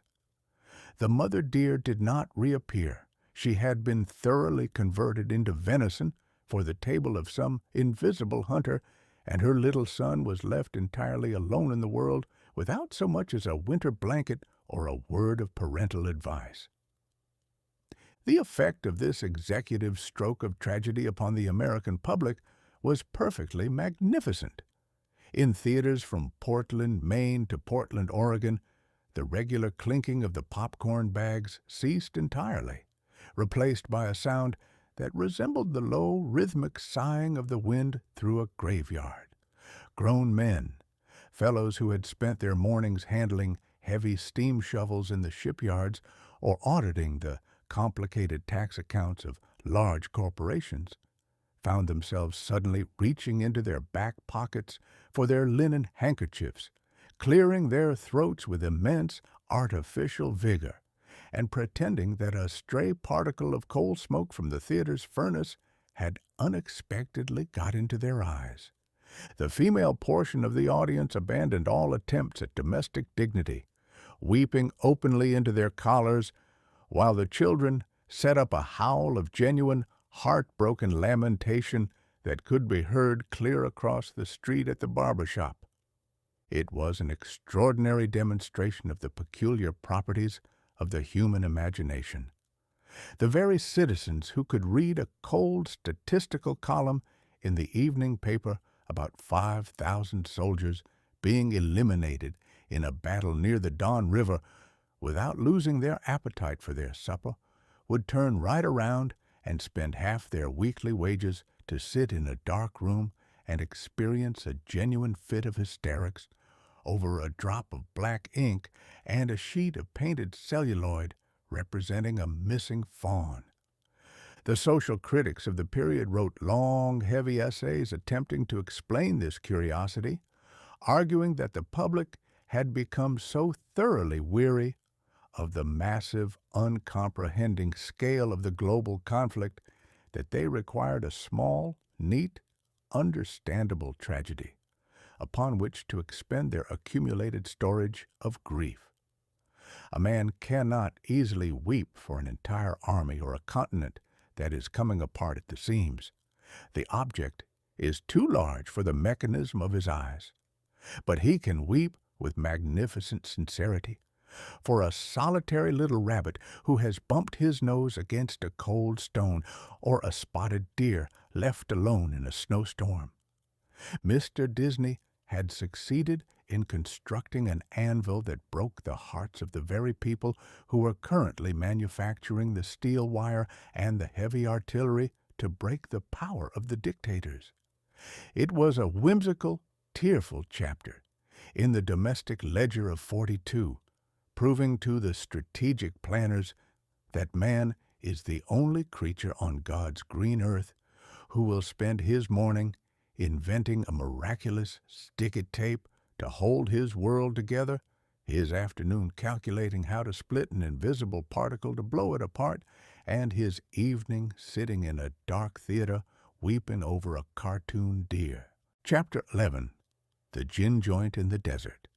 Now that the civilian population had thoroughly emptied its tear ducts over the painted misfortunes of the spotted deer, the great entertainment machinery of the Republic decided it was high time to shift the public attention from the innocent pine forests of Maine to a locality that was uncommonly crowded with cynical characters, broken hearts, and the kind of high-wrought political intrigue that flourishes only where the weather is hot and the morality is loose. We are obliged to consider a most remarkable event that occurred in the damp, chilly days of the late autumn, the premiere of a moving picture called Casablanca. In unleashing this particular exhibition upon the public, the authors proved that a cynical American in a white tuxedo, sitting in a smoky room in North Africa, with a glass of rye whiskey and a broken heart, could teach a global audience more about the true, untamed temper of the conflict than a whole library of solemn declarations from the State Department. The setting of this celluloid masterpiece was a dusty, sun-baked port on the coast of Morocco, a town that before the war was chiefly famous for its white buildings, its excellent oranges, and its complete indifference to any laws enacted since the death of the Roman Empire. But by the year 1942, Casablanca had become a species of grand international waiting room, a regular bottleneck for all the unfortunate professors, wealthy merchants, and patriotic refugees who had been forced to take to their heels to escape the heavy boot of the German Reich. It was a place where a man could purchase a false passport for the price of a diamond ring, or have his throat cut for the price of a small loaf of bread, provided he fell in with the wrong company after the gas lamps were extinguished. At the absolute center of this tropical hive of duplicity sat an establishment known as Rick's Café Américain, a place that was part saloon, part gambling parlor, and part sanctuary for every species of suspicious vagrant currently wandering between the Atlantic and the Sahara. The proprietor of this joint was a gentleman named Rick Blaine, who was portrayed on the screen by a fellow named Humphrey Bogart. Now, Mr. Bogart was an actor who possessed a countenance that looked as if it had been thoroughly seasoned in a barrel of brine, and a voice that resembled the sound of a heavy iron shovel being dragged across a gravel driveway. He played the part of a man who claimed to have entirely used up his storage of human sympathy during his previous travels, a fellow whose official philosophy was compressed into a single, unadorned sentence: "I stick my neck out for nobody." He sat in his white coat, slouched over his solitaire cards, smoking an endless chain of paper cigarettes, and pretending that he didn't care a copper cent whether the democratic nations won the great argument or whether the emperor's partners took possession of the earth. But It is one of the grand, unalterable laws of the theatrical stage that whenever a gentleman spends the first half of a play bragging about his complete lack of principles, the audience may confidently expect a lady to walk through the front door and throw his whole emotional ledger into a state of magnificent bankruptcy. In this instance, the lady was an uncommonly handsome Norwegian creature named Ilse, who walked into the cafe accompanied by her husband, a noble Czech patriot who had spent the previous years escaping from various German prisons with a regularity that was highly discouraging to the authorities in Berlin. It turned out that Rick and this lady had previously enjoyed a very grand, sun-drenched romance in Paris just before the German army arrived to spoil the holiday, and her sudden disappearance had left the American with a heart so thoroughly fractured that he spent his evenings behaving like a bear with a sore head. The scene that followed when their eyes met through the smoke of the gin joint was an extraordinary demonstration of the peculiar power of the cinematic art.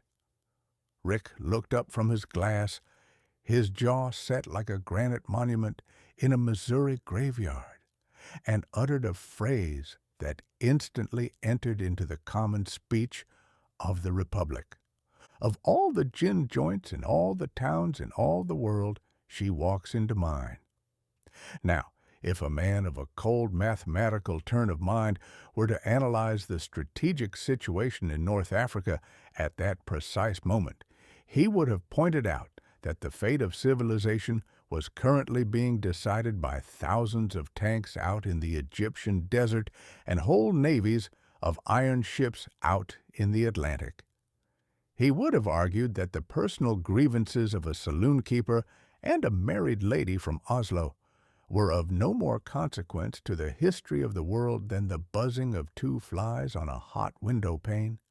Indeed, Rick himself acknowledged this piece of arithmetic at the conclusion of the play, when he looked into the lady's tearful eyes on a foggy airfield and informed her that the problems of three little people don't amount to a hill of beans in this crazy world. But the American public, showing that fine, sentimental pig-headedness that always comes to the surface when the music plays, completely refused to believe him.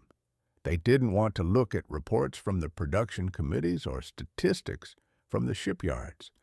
They wanted to see whether Rick would give up his valuable letters of transit to save the noble Czech patriot, and whether he would manage to do it without losing his dignity or his white tuxedo. The climax of the picture was a regular masterpiece of political misdirection. Instead of a grand battle with artillery and brass bands, the authors staged a musical duel inside the cafe. A company of German officers in shiny boots stood up around the piano and began to bellow a patriotic ditty about the glory of the fatherland, looking about the room with an expression of immense, overbearing vanity that made every spectator in the theater long to hit them with a heavy stool. Rick looked at the leader of the local band, gave a brief imperial nod of his head, and the musicians struck up the Marseillaise, the old anthem of the French Republic. Within 10 seconds, the entire crowd of refugees, waiters, gamblers, and second-hand carpet dealers stood up on the benches and sang the song with a fury and a sincerity that completely drowned out the German performance and caused the local French prefect of police, a delightfully corrupt gentleman named Captain Renault, to close the joint down on the artificial pretext that he was shocked to find that gambling is going on in here. The effect of this exhibition upon the public mind was perfectly magnificent.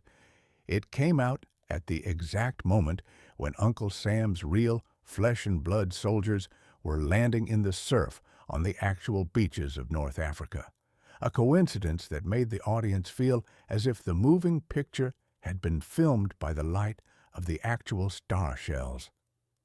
The film provided the nation with exactly what it required, a heroic myth that turned the grimy, complicated calculations of global strategy into a simple matter of personal honor and romantic sacrifice. A man would walk out of the theater into the cold November night, flip up the collar of his trench coat to protect his neck from the rain, and look into the darkness with a brand new style of determination. He had learned from the cynical saloon keeper that a man can be thoroughly broken-hearted, he can be completely weary of the world's hypocrisy, and he can claim to care for nothing but his own skin, but that when the great ledger is totaled and the final curtain is raised, a true Democrat will always step up to the desk, hand over his letters of transit, and do the right thing by civilization, even if it means walking off into the fog with nothing but a corrupt French policeman for a companion. Chapter 12.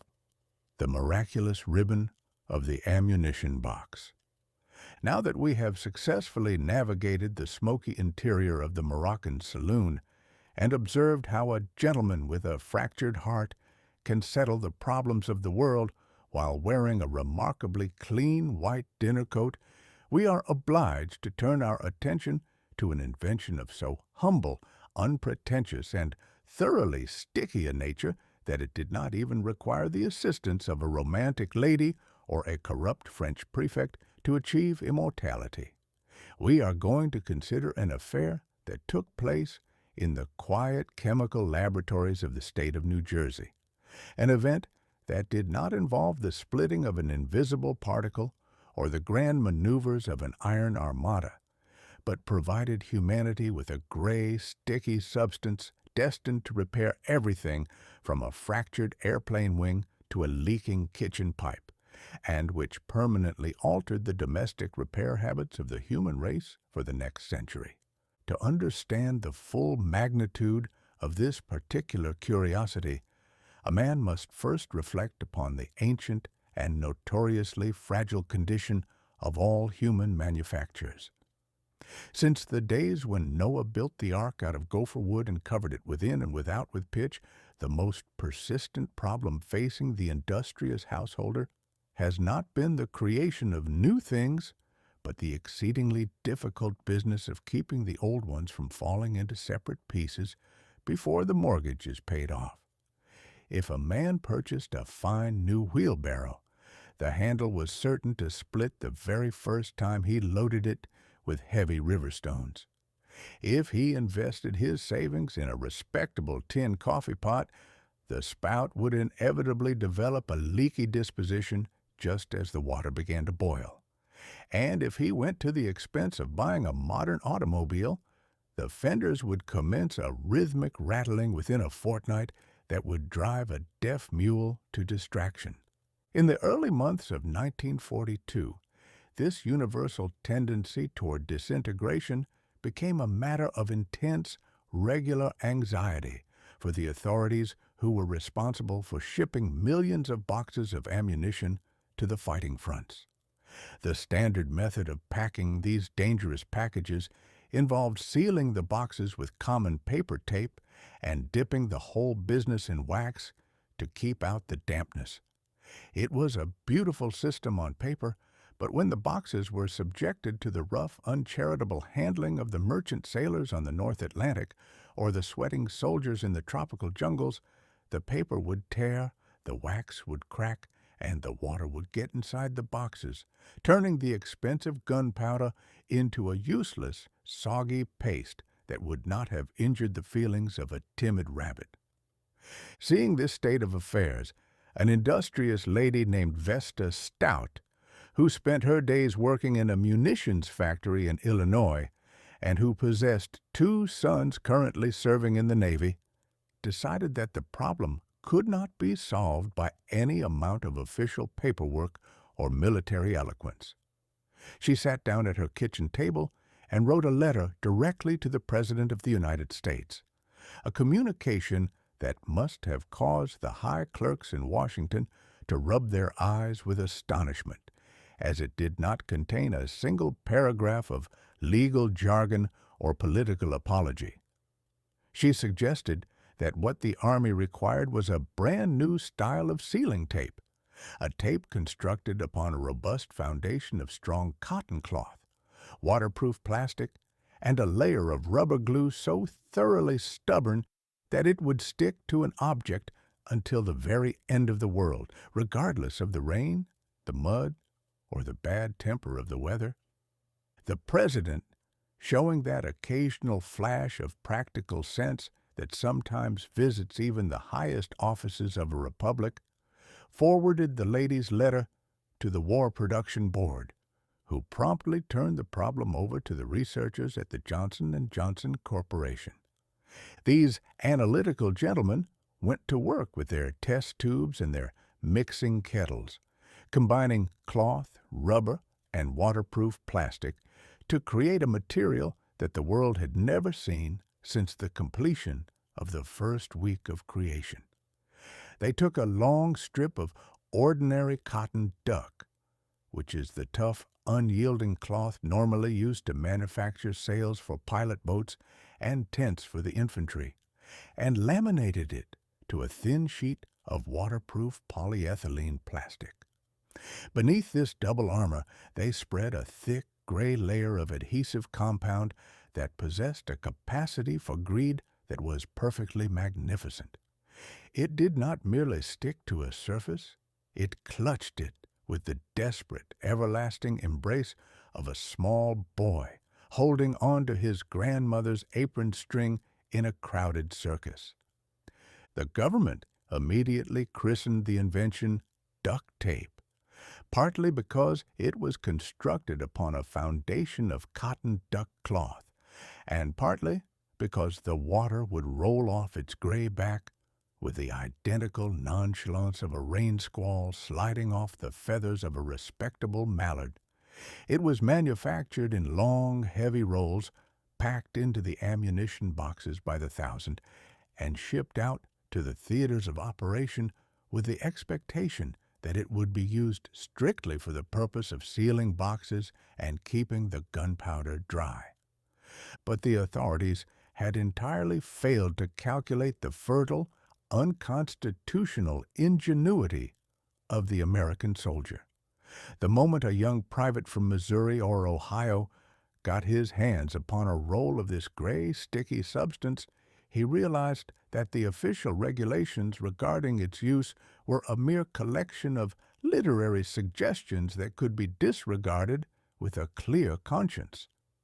He discovered that the tape was a regular miracle in a roll, a substance that could be torn across with the bare teeth without the assistance of a pair of scissors, yet possessed a physical strength that could support the weight of a medium-sized mule. Within a month, the gray ribbon was being put to work in ways that would have caused the original chemists in New Jersey to suffer a leaky boiler. If a pilot returned from a morning visit to the enemy, with his airplane wing full of small holes from the anti-aircraft guns, the ground crew did not waste 3 hours unbolting the aluminum panels. They simply patted a few yards of the gray tape over the fractures and sent the machine back into the sky before the engines had time to cool.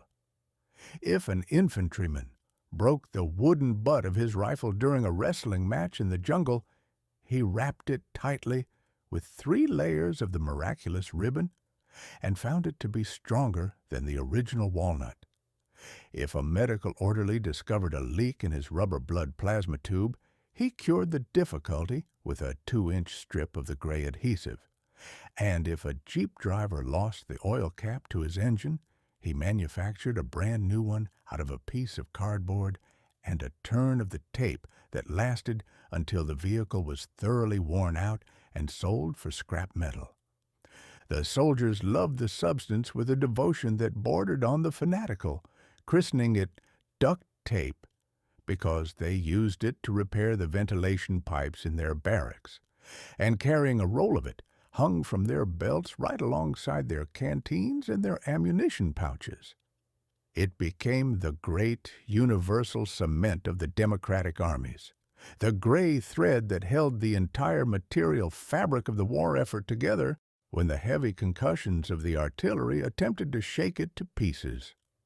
When the conflict finally drew its final curtain and the boys returned to their homes on Main Street, they did not leave their rolls of tape behind in the supply depots.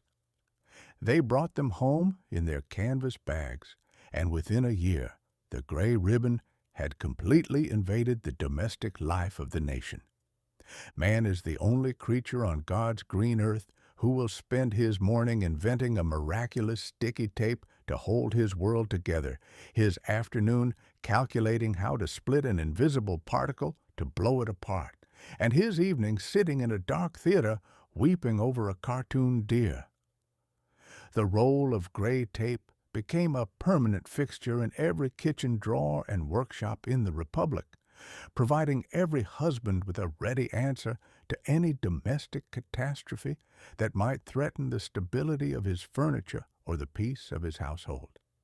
It was a whimsical, sticky triumph of practical necessity over mechanical complication, proving to the strategic auditors of 42 that you can achieve more toward the stability of civilization with 100 yards of rubber-coated cotton cloth than with all the heavy protocols of the diplomats and the solemn proclamations of the high bureaus.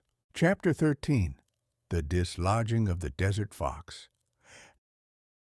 Now that we have successfully evaluated the domestic adhesive situation and observed how a few yards of gray rubberized cloth can provide humanity with a temporary shelter against the general tendency of all material objects to fall into separate pieces, we are obliged to pack our carpet bags once more and travel across the wide blue spaces of the Mediterranean. We must direct our spectacles toward a vast, sun-bleached sandbox known to the geography books as the Western Desert of Egypt.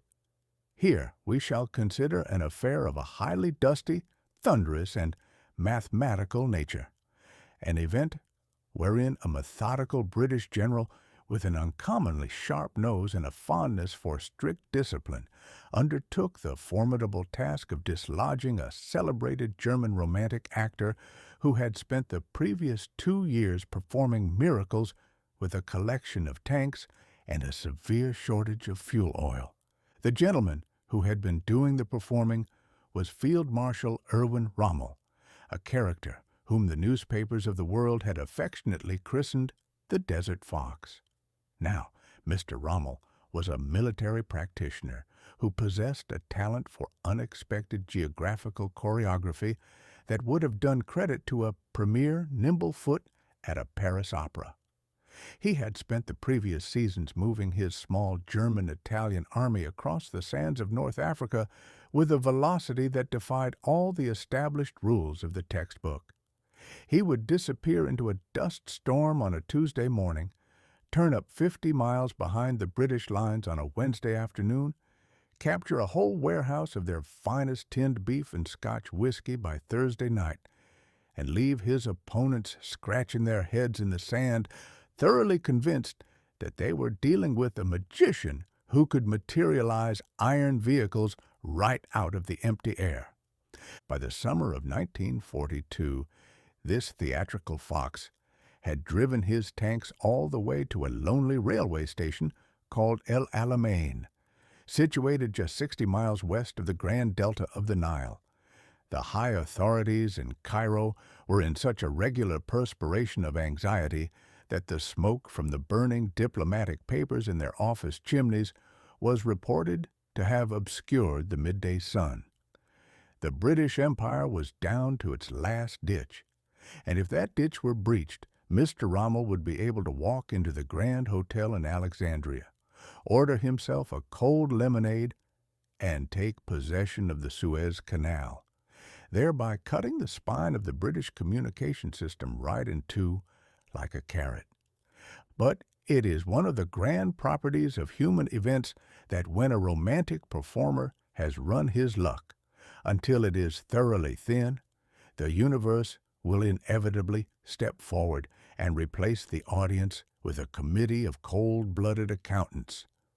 To manage this change of program, the authorities in London dispatched General Bernard Law Montgomery, a gentleman who possessed the physical dimensions of a standard clerk and a complete indifference to the romantic legends of the desert.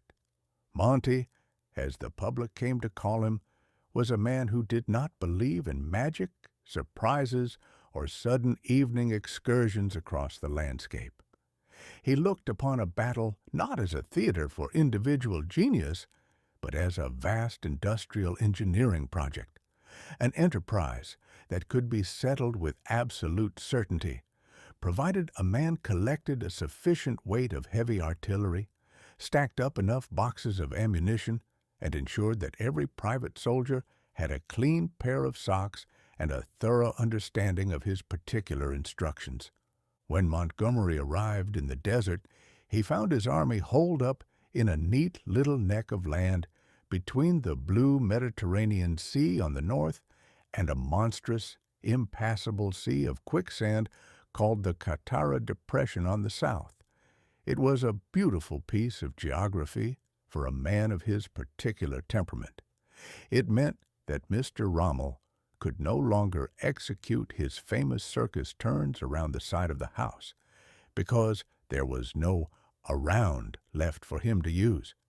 If the fox wished to reach the Nile, he would have to march straight down the main street of the British position and take what was coming to him. "Very well," said Montgomery. "Let us sit perfectly still until we have accumulated twice as many tanks as the enemy, 3 times as many shells, and enough gasoline to fill up the Suez Canal. We shall then proceed to turn the handle of the grinding machine until the German machinery is thoroughly converted into iron filings." For 2 full months, the British general refused to move a single wheel, despite the frantic telegraph messages from the high politicians in London who were hungry for a victory to print in the morning papers. He spent his days counting his boxes of biscuits, lecturing his officers on the benefits of early rising, and collecting 1,000 grand pieces of artillery until they were parked wheel to wheel along the sand ridges like a row of black iron fence posts. On the night of October 23rd, when the moon was as round and white as a newly scrubbed dinner plate, the grand performance commenced. Montgomery did not offer any subtle piece of misdirection or any elegant diplomatic choreography. He simply gave the order for his 1,000 big guns to speak at once. The roar that followed was a masterpiece of industrial noise, a steady rhythmic thumping that shook the very foundations of the pyramids 70 miles away and turned the dark desert night into a continuous flash of yellow lightning. For 5 full hours, the British artillery dropped packages of high explosive onto the German lines at the rate of 10 tons a minute, turning the sand into a boiling soup of fire, dust, and broken iron. It was a style of argument that completely bypassed the individual intelligence of the defenders. A man could be as brave as a lion and as clever as a fox, but he could no more argue with that weight of flying iron than a grasshopper could register a protest against a falling brick kiln. When the sun came up through the smoke, the British infantry stepped forward into the dust. They discovered that Mr. Rommel had protected his front yard with a field of landmines so thick and wide that the soldiers christened it the Devil's Gardens. It was a highly uncharitable piece of landscape gardening containing hundreds of thousands of hidden iron pots that would explode if a man so much as stepped on a rusty wire or dropped his tobacco pipe on the sand. But Montgomery's boys were entirely unprovided with any superstitious dread of gardens.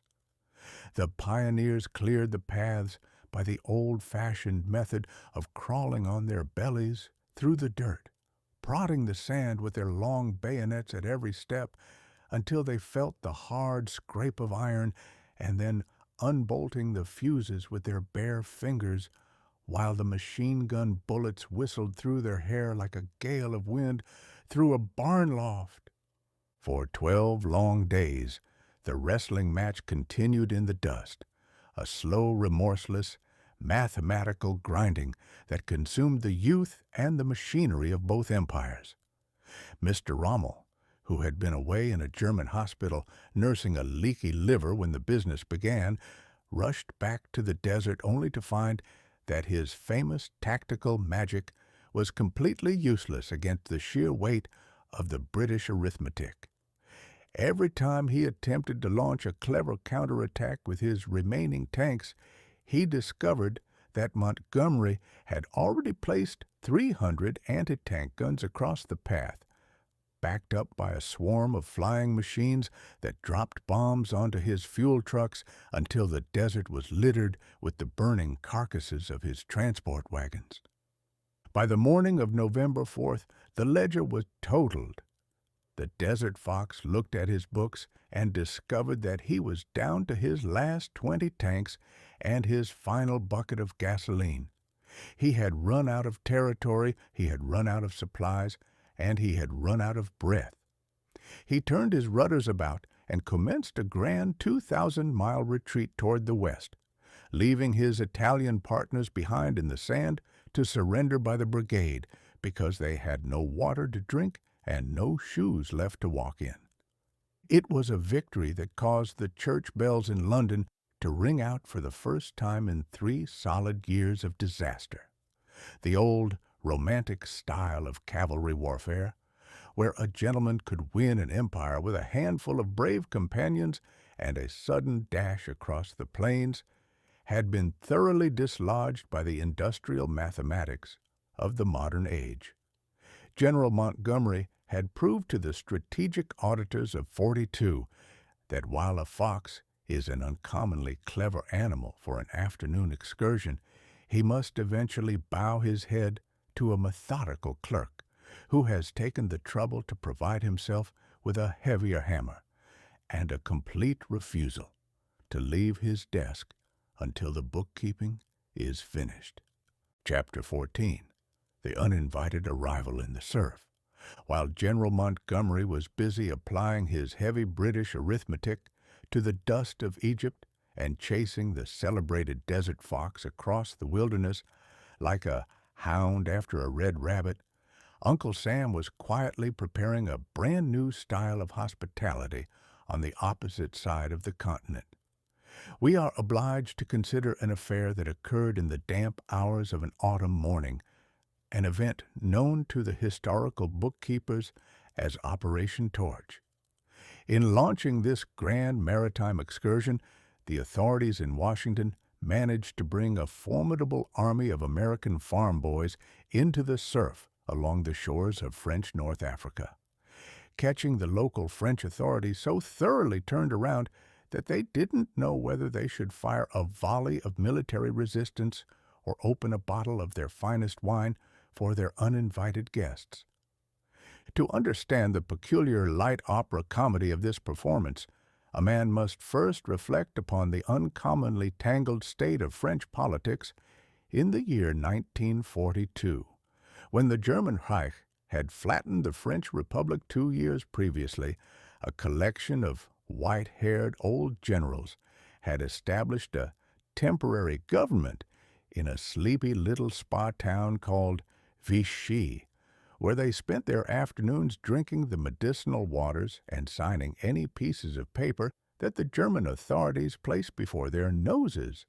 This Vichy government still maintained possession of the vast French territories in Morocco and Algeria, and they had collected a substantial army of professional soldiers and a fine fleet of iron ships to protect those colonies from any unauthorized visitors. Now, Uncle Sam did not wish to fight the French. He possessed a traditional fondness for the nation that dated back to the days when General Lafayette had come over to assist Mr. Washington with his domestic difficulties. The American planners reasoned that if they could but arrive on the African coast with a sufficient show of force, the local French officers would look at the stars and stripes, remember their ancient friendship, and join the Grand Alliance against Berlin without a shot being fired, but a military bureau can no more navigate the delicate channels of French etiquette than a Missouri mule can dance a quadrille in a parlor. The whole business was conducted with a degree of diplomatic secrecy that was perfectly grand. The Americans dispatched a clever general named Mark Clark to sneak ashore from a submarine in the dead of night weeks before the landing, for the purpose of holding a secret committee meeting with a few friendly French officers in a wine cellar. The meeting was a regular masterpiece of theatrical melodrama. The lights failed. The local police turned up on the sidewalk outside, and the American general was forced to hide behind a barrel of empty bottles and misplace his trousers in the surf while escaping back to his iron canoe. By the morning of November 8th, the secret could no longer be kept inside the bureau drawers. A magnificent armada of more than 300 American and British ships, vessels that had crossed the wide Atlantic directly from the ports of Virginia and New York without a single stop for coal or advice, arrived in the darkness off the coasts of Casablanca, Oran, and Algiers. The young soldiers who were packed into the landing boats were entirely unacquainted with the elegant subtleties of European statecraft. They were boys from the corn gates of Iowa and the coal towns of Pennsylvania, dressed in heavy wool uniforms that had been thoroughly soaked in salt water and carrying a load of equipment that would have caused a pack horse to register a formal protest. They had been told by their officers that they were coming as liberators, and they expected the local population to be waiting on the sand with brass bands, garlands of flowers, and a handsome supply of ripe fruit to celebrate their arrival. Instead, when the first boats scraped across the gravel in the gray light of dawn, they were greeted by the sharp, bad-tempered bark of French artillery. The local Vichy governors, it turned out, were uncommonly sensitive about their official dignity. They had received no formal invitations to this party, and they felt that if they surrendered their fortresses without a respectable show of violence, they would lose their standing as professional gentlemen in the eyes of their neighbors. And so, for 3 days, the world was treated to the extraordinary spectacle of two traditional friends systematically blasting away at one another's machinery out of a pure regard for legal etiquette. At Casablanca, the American battleships opened a tremendous broadside against the French fleet in the harbor, turning a brand-new French battleship into a stationary island of fire and iron, while the infantrymen on the beaches wrestled through the surf in a state of high-wrought confusion. The navigation was of a remarkably whimsical variety. Many of the landing boats were tossed about by the Atlantic swells until they deposited their cargoes miles away from their designated targets, leaving whole companies of infantry to wander through the local orange groves, asking the bewildered Arab farmers for directions to the nearest war in a style of French that had been hastily acquired from a government pamphlet during the voyage. The confusion inside the high offices of the town was even more magnificent. At Algiers, a collection of young anti-Vichy students had staged a sudden midnight coup, locking up the local pro-German officials in their bedrooms and taking possession of the telephone exchanges. When the American general finally marched into the city, he discovered that the true master of the situation was Admiral François Darlan, the commander-in-chief of all the Vichy forces, who happened to be visiting Africa strictly by accident because his son had fallen ill with polio in a local hospital. The American commanders looked at the admiral looked at the Americans, and they promptly entered into a piece of political bookkeeping that made the high-minded philosophers back in Washington catch their breath. Admiral Darlan was a slippery old character who had spent the previous 2 years collaborating with the German Reich with a cheerful heart. But he possessed a marvelous capacity for recognizing a turning tide when it was splashing against his boots. He signed an executive decree ordering all French forces in Africa to cease firing immediately, turn their guns around, and join Uncle Sam's Carnival. The common French soldiers, who had been shooting at the Americans with a very heavy heart, dropped their rifles with a collective sigh of relief that was loud enough to rattle the palm trees from Morocco to Tunis. They opened their barracks doors, walked down to the beaches, and within 24 hours, the very men who had been exchanging artillery shells were sitting around the campfires together, sharing tins of American corned beef, trading French cigarettes for Hershey bars, and opening bottles of local wine with a diligence that was perfectly grand. Back in the United States, the public received the news with an immense amount of satisfaction and very little regard for the delicate morality of the Darlan contract. The Republic had successfully landed its first great army on the Eastern Hemisphere. The French colonies had been brought into the democratic ledger without the necessity of flattening a single great city, and the strategic perimeter of the conflict had been shifted 5,000 miles closer to the center of the Axis house.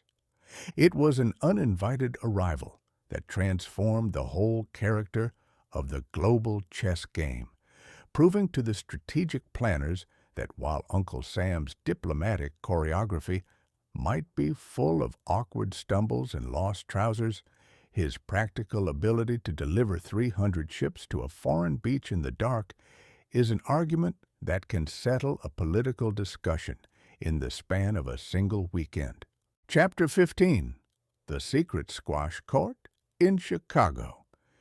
Now that we have left Uncle Sam's boys comfortably ensconced upon the sunny Mediterranean beaches, sharing chocolate bars with their new French cousins and practicing their Midwestern vowels on the local orange growers, we must pack our bags once more and travel backward across the Atlantic water. We must direct our spectacles to a locality that was about as far removed from the romantic glamour of the desert or the salt spray of the fleet as a man can possibly get. We are going to consider an affair that took place in a dark, windowless cellar in the middle of the American continent. An event that did not make a bit of noise in the morning newspapers, but unlocked a terrifying subterranean room in the house of nature and altered the destiny of the human race for the remainder of its stay on this planet. The arena for this particular piece of scientific sorcery was the University of Chicago, an institution that was normally dedicated to the peaceful instruction of young gentlemen in the principles of political economy, ancient Latin grammar, and the proper method of throwing a football across a grassy field.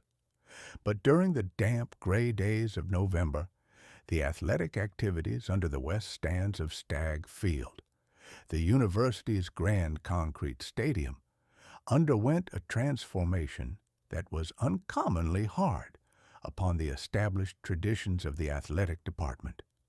The young fellows with the leather helmets were banished from the premises, and the long brick room that had previously been used as a squash court was turned over to a collection of quiet, nearsighted gentlemen who wore thick spectacles, carried slide rules in their vest pockets, and possessed an appetite for privacy that would have done credit to a gang of counterfeiters operating in a cave.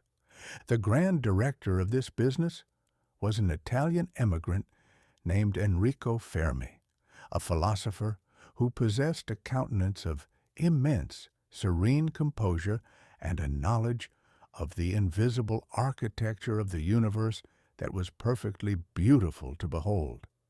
He had left his native Italy some years before on the excellent pretext of traveling to Sweden to collect a Nobel Prize, and had forgotten to take a return ticket, deciding that Uncle Sam's climate was much more hospitable to the long-term health of an analytical intellect than the bad-tempered atmosphere of Rome.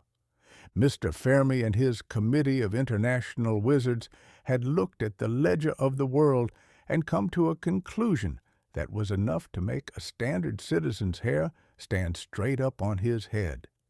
They knew that if you took a piece of a very rare heavy metal called uranium, a substance that looked uncommonly like a common blacksmith's anvil, but possessed a highly nervous and excitable disposition at the microscopic level, and packed it together with a sufficient quantity of pure black graphite bricks, you could cause the tiny invisible particles of the metal to strike one another with such rapid, rhythmic velocity that they would set off a continuous, self-sustaining fire of pure energy. It was a process called a nuclear chain reaction. And if a man could manage to turn the handle of this machine without allowing the whole works to blow him right through the concrete roof of the stadium, he would unlock a source of power that would make the grandest steam engines of the world look like a collection of children's tin toys. The construction of this mechanical marvel, which was christened Chicago Pile 1, was an affair of a remarkably humble and grimy description. It did not resemble any respectable machine ever described in a scientific manual. It looked like nothing so much as a monstrous, oversized stack of black kitchen tiles and heavy timber logs piled up in the center of the floor by a builder who had run out of mortar and patience during the first hour of his work. For several weeks, the young research assistants, fellows who had spent their previous years reading thick books on the calculus, were dressed in heavy blue overalls and set to work with saws and planes, cutting 40,000 graphite bricks into the proper shape. The black dust from the work was so thick and greedy that it filled the room like a regular London fog, settling into the hair, the ears, and the underwear of the philosophers, until they resembled a convention of chimney sweeps who had mistaken a university cellar for a coal lodge. By the morning of December 2nd, this great black mountain of graphite and uranium stood completed under the stands. It was 30 feet wide and 20 feet high, containing no wires, no boilers, no wheels, and no pipes. A silent, immovable monument of pure mathematical calculation that sat in the damp room while the winter wind whistled through the empty football stadium above. The method of controlling this sleeping monster was of a simple, terrifying variety. The wizards had drilled several long slots through the center of the pile, into which they had inserted long wooden rods covered in a shiny metal called cadmium. This cadmium possessed the marvelous property of acting as a regular sponge for the invisible particles. As long as the rods were kept inside the black bricks, the uranium was kept in a state of suffocating quiet, unable to communicate its excitement to its neighbors. To start the fire, a man had only to draw the rods out of the slots, 1 inch at a time, and allow the invisible machinery of nature to go to work. At 10 o'clock in the morning, Mr. Fermi gathered his small company of 35 wizards onto a small wooden balcony at one end of the court. The atmosphere was filled with a degree of high-strung perspiration that was perfectly grand. Down on the floor stood a young fellow named George Weil, whose office was to stand by the main rod and drag it out of the black mountain according to the director's instructions. As an extra precaution against an unexpected geographical disaster, Fermi had stationed 3 young assistants on top of the pile with buckets of liquid cadmium solution, which they were expected to pour over the bricks if the machine began to behave like a runaway locomotive.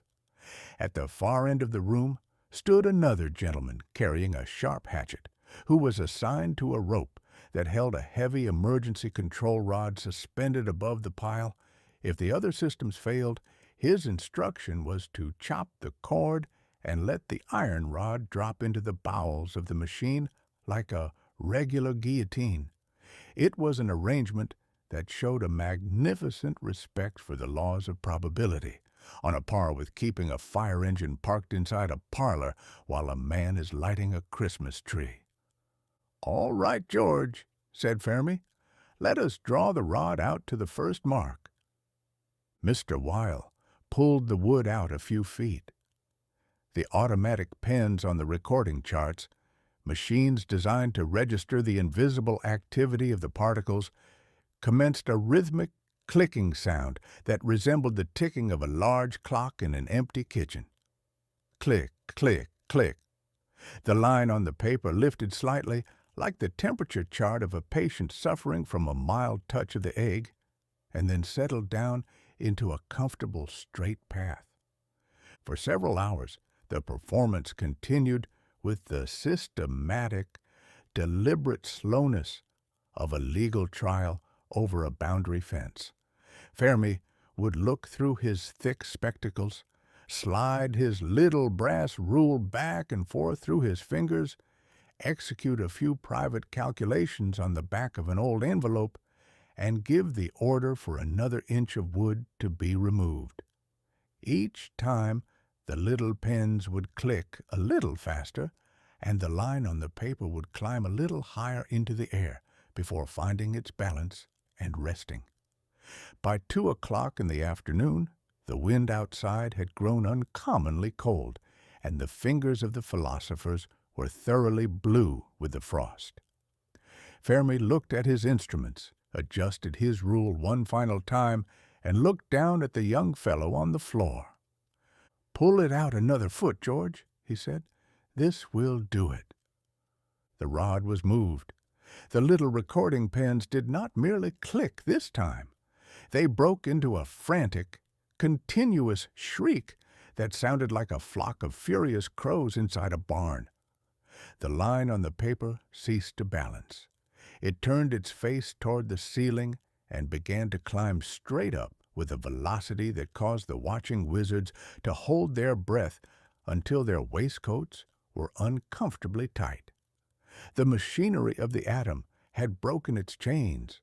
The particles were hitting one another at a rate that multiplied by the million with every tick of the clock, and the first self-sustaining nuclear chain reaction in human history was thoroughly underway. For 28 minutes, the monster was permitted to show its teeth in the dark cellar, producing nothing but a tiny amount of heat that wouldn't have warmed a cup of tea, but demonstrating to the analytical minds on the balcony that the great calculation had been correct to the width of a single hair. "Close it down," said Fermi, and the wooden rods were slid back into the slots. The shrieking of the pens died away into a low, regular ticking. The line on the paper turned its face back toward the dirt, and the invisible fire was safely locked back up inside its tar paper paddock. The philosophers looked at one another, wiped the black graphite dust from their foreheads, and opened a basket that had been brought to the scene by a gentleman from Princeton. It contained a solitary bottle of Chianti wine and a few paper cups. They did not deliver any grand speeches or offer any literary toasts to the future of civilization. They simply drank the wine in silence out of the paper cups, signed their names on the straw wrapper of the bottle to prove they had been present at the circus, and walked out into the Chicago cold to see if they could find some supper. The high authorities in Washington received the news via a secret telegraph code that had been drawn up by the lawyers to prevent the secret from leaking down the wire. "The Italian navigator has landed in the New World," said the message. "The natives are friendly." It was a ledger of subterranean sorcery written in a windowless room beneath a football stadium, proving to the strategic bookkeepers of 42 that while the great loud engines of modern industry were busy pounding the surface of the earth into dust, a near-sighted gentleman with a slide rule and a stack of black tiles could quietly unlock the secret cellar of nature and hand humanity. A key that could either light up its world for 1,000 years or blow it entirely out of the calendar before the century was cold. Chapter 16. The Great Scrap Metal Crusade. Now that the near-sighted wizards in Chicago had successfully unlocked the terrifying secret cellar of the atom and proved that the smallest particle of creation possessed a capacity for bad temper that was perfectly grand, Uncle Sam turned his spectacles back to the common household of Main Street. He looked at his great industrial ledgers and discovered that while a team of philosophers can manage a revolution with a slide rule and a few buckets of liquid cadmium, a grand self-governing republic cannot manufacture millions of real iron artillery shells or turn out cargo ships by the mile unless it can locate an unbelievable mountain of ordinary everyday metal. By the winter months of 1942, the insatiable foundries of the East were screaming for steel, copper, brass, and lead with the frantic, never-satisfied hunger of a young robin in a nest. The regular mines of the earth were working 3 shifts a day, but their output was a mere drop in the bucket compared to the enormous appetite of the global conflict. And so, the federal authorities in Washington came to a conclusion that was full of whimsical audacity. They decided that if they could not find enough iron in the ground, they would simply strip the American continent of every loose stovepipe, every rusty fence post, and every broken toy that had been left out in the grass since the conclusion of the previous century. The result of this executive decision was an enterprise known as the National Scrap Metal Drive, a performance that turned the entire domestic geography of the United States into a regular treasure hunt and transformed every schoolboy into an official deputy collector of the state. An ordinary government, when confronted with a shortage of material, would have sent around a fleet of official trucks with a company of solemn clerks to requisition what was needed by executive decree.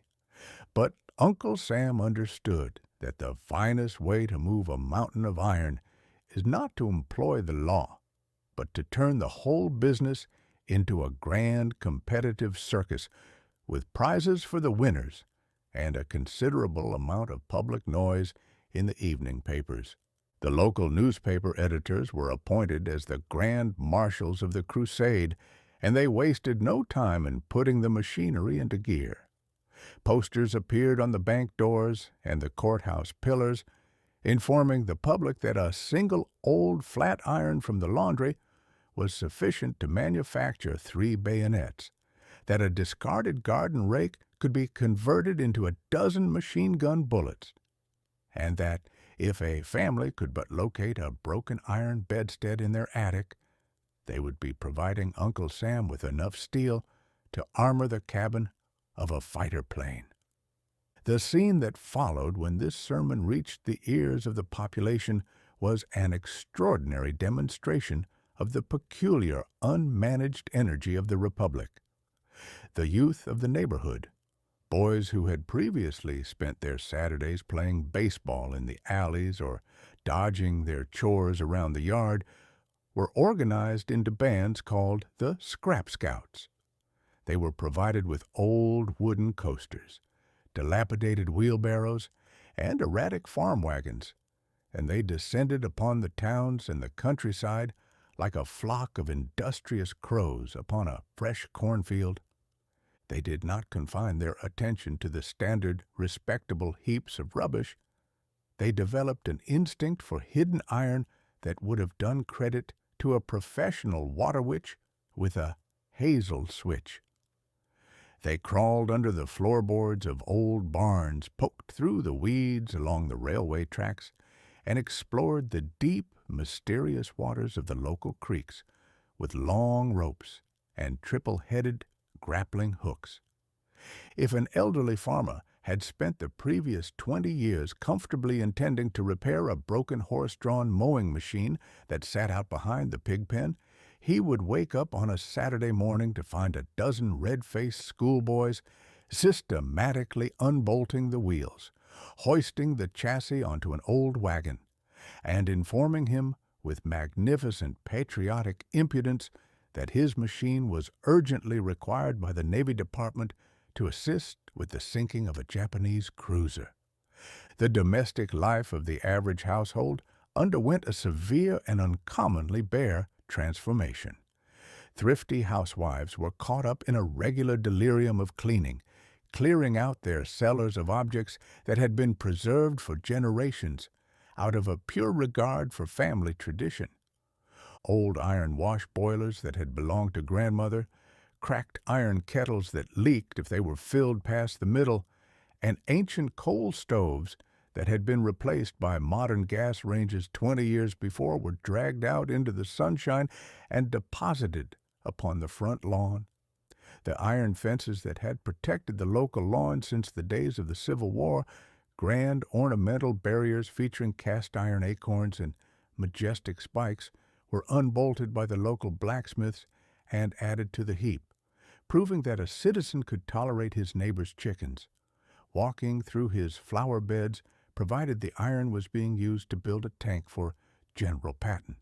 The public parks and courthouse squares of the nation became the repositories for the most extraordinary collections of historical bric-a-brac ever gathered together in one place. At every crossroads, a giant pyramid of scrap would begin to climb into the sky, growing larger with every hour until it resembled a regular monument to the industrial archaeology of the country. A standard heap would contain 100 old iron frying pans, a dozen broken lawn mowers, a collection of brass automobile headlights from the era of the brass-bound Ford, 3 copper beer stills that had been confiscated by the sheriff during the days of Prohibition, and a mountain of old tin cans that had been carefully washed, unbottomed, and flattened out by the ladies of the church society, until they looked like a stack of large silver coins. The children's toy boxes were subjected to an identical audit. Little boys voluntarily surrendered their fleets of lead soldiers, their cast-iron mechanical locomotives, and their heavy steel trucks, watching them go into the bin with a mixture of solemn patriotism and a secret expectation that the government would replace them with real rifles before the week was out. Even the high officials of the state were not exempt from the pressure of the crusade. In Washington, the caretakers of the public buildings went through the offices with wrenches, stripping the windows of their brass fittings, removing the old copper gutters from the roofs, and even dismantling a grand iron gate at the back of the White House that had been installed during the administration of Andrew Jackson. The social philosophers noted that this grand collection of junk produced an incredible amount of neighborhood competition that was uncommonly hard upon the peace of the community. 2 rival schools in a Missouri town would enter into a race to see which could collect the largest weight of metal in the span of a month, and the methods employed by the students were occasionally of a highly unconstitutional description. A boy from the north side would discover that a magnificent iron hitching post shaped like a horse's head, which sat out front of a wealthy doctor's house on the south side, had been left unguarded for an hour.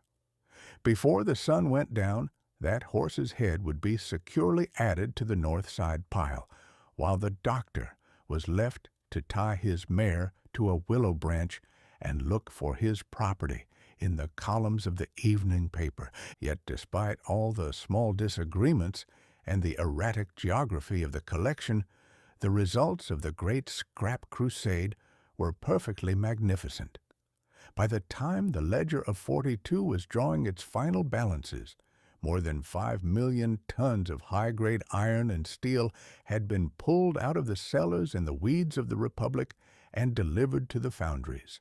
The aggressive empires of the East and West, empires that had built their whole war machinery upon the principle of the state monopoly and the official requisition, discovered that Uncle Sam could match their production by the simple method of turning his children loose upon the countryside with an old wheelbarrow and a license to look for junk.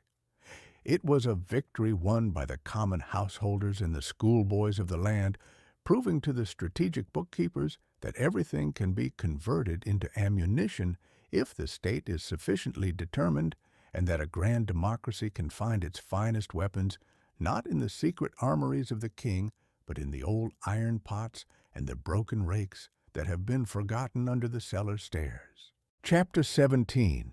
The Gavel of the Price Controller. Now that the schoolboys of the Republic had successfully scraped the continent as bare of loose iron as a newly swept kitchen floor, and the foundries of the East were happily melting down grandmother's wash boiler to manufacture armor plating for the North Atlantic Fleet, the high authorities in Washington turned their spectacles toward an antagonist that was uncommonly more slippery, dangerous, and difficult to corner than any foreign army. They decided it was high time to engage in a spectacular wrestling match with the very laws of nature, specifically the ancient, stubborn, and notorious laws of supply and demand, which had been operating throughout the commercial world since the days when the first Phoenician trader discovered he could charge 3 extra goats for a purple blanket if a storm happened to delay the arrival of the regular merchant boats. The trouble with a great global conflict is that while it creates a magnificent, roaring business for the fellows who manufacture the steel wire and the gunpowder, it plays regular havoc with the ordinary pocketbook of Main Street. Every citizen in the land was suddenly blessed with a pocket full of crisp new banknotes earned by working 3 shifts at the shipyard or the aircraft factory. But when he walked down into the town to spend his wages, he discovered that the shelves of the stores were as bare of consumer goods as a winter pasture is of clover. There were no new automobiles to be purchased for love or money because the Detroit factories were entirely occupied with the construction of tanks. There were no new refrigerators to be had because the copper was required for the ammunition boxes. And a man could scarcely find a new pair of wool trousers that didn't feature a severe lack of pockets and cuffs due to the official conservation guidelines of the War Production Board. When you have 10,000 citizens carrying pockets full of cash, all of them running after a single, solitary loaf of bread or a solitary pair of shoes, the natural consequence is that the price of that bread and those shoes will commence a rhythmic climbing into the sky with the velocity of an astronomical rocket. The federal authorities looked at this state of affairs, scratched their analytical chins, and decided that if they did not clap a strong iron padlock onto the retail markets of the nation, the cost of living would become so top-heavy that the whole economic fabric of the Republic would suffer a leaky boiler and blow itself straight through the ceiling. To manage this delicate business, the government unleashed an institution called the Office of Price Administration, and they handed the grand gavel of authority to a gentleman named Leon Henderson. Now, Mr. Henderson was a character who possessed the physical dimensions of a standard molasses barrel, a voice that resembled a heavy rock crusher operating in a quarry, and an appetite for a good old-fashioned public row that was perfectly beautiful to behold.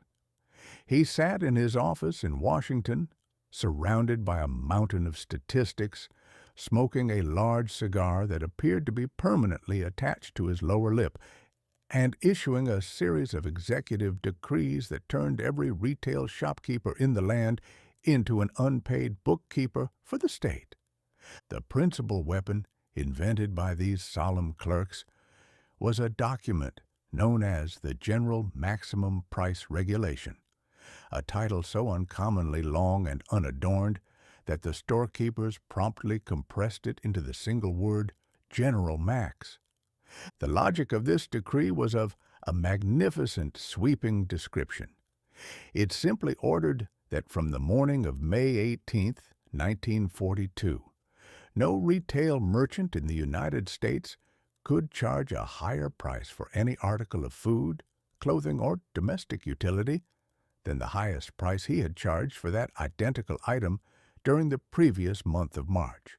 It was an attempt to freeze the commercial rivers of the nation solid by executive decree, a noble experiment that assumed you could stop the rise of the economic thermometer by the simple method of putting a piece of sticky tape over the top of the glass.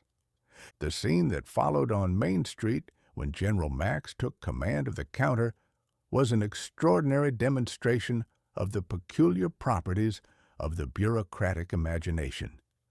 Every groceryman, dry goods merchant, and hardware dealer was required by the rules to create a grand written ledger containing the exact price of every single item in his inventory during that fateful month of March, and to post this list in a conspicuous place where any suspicious housewife could examine it through her spectacles before she handed over her nickels.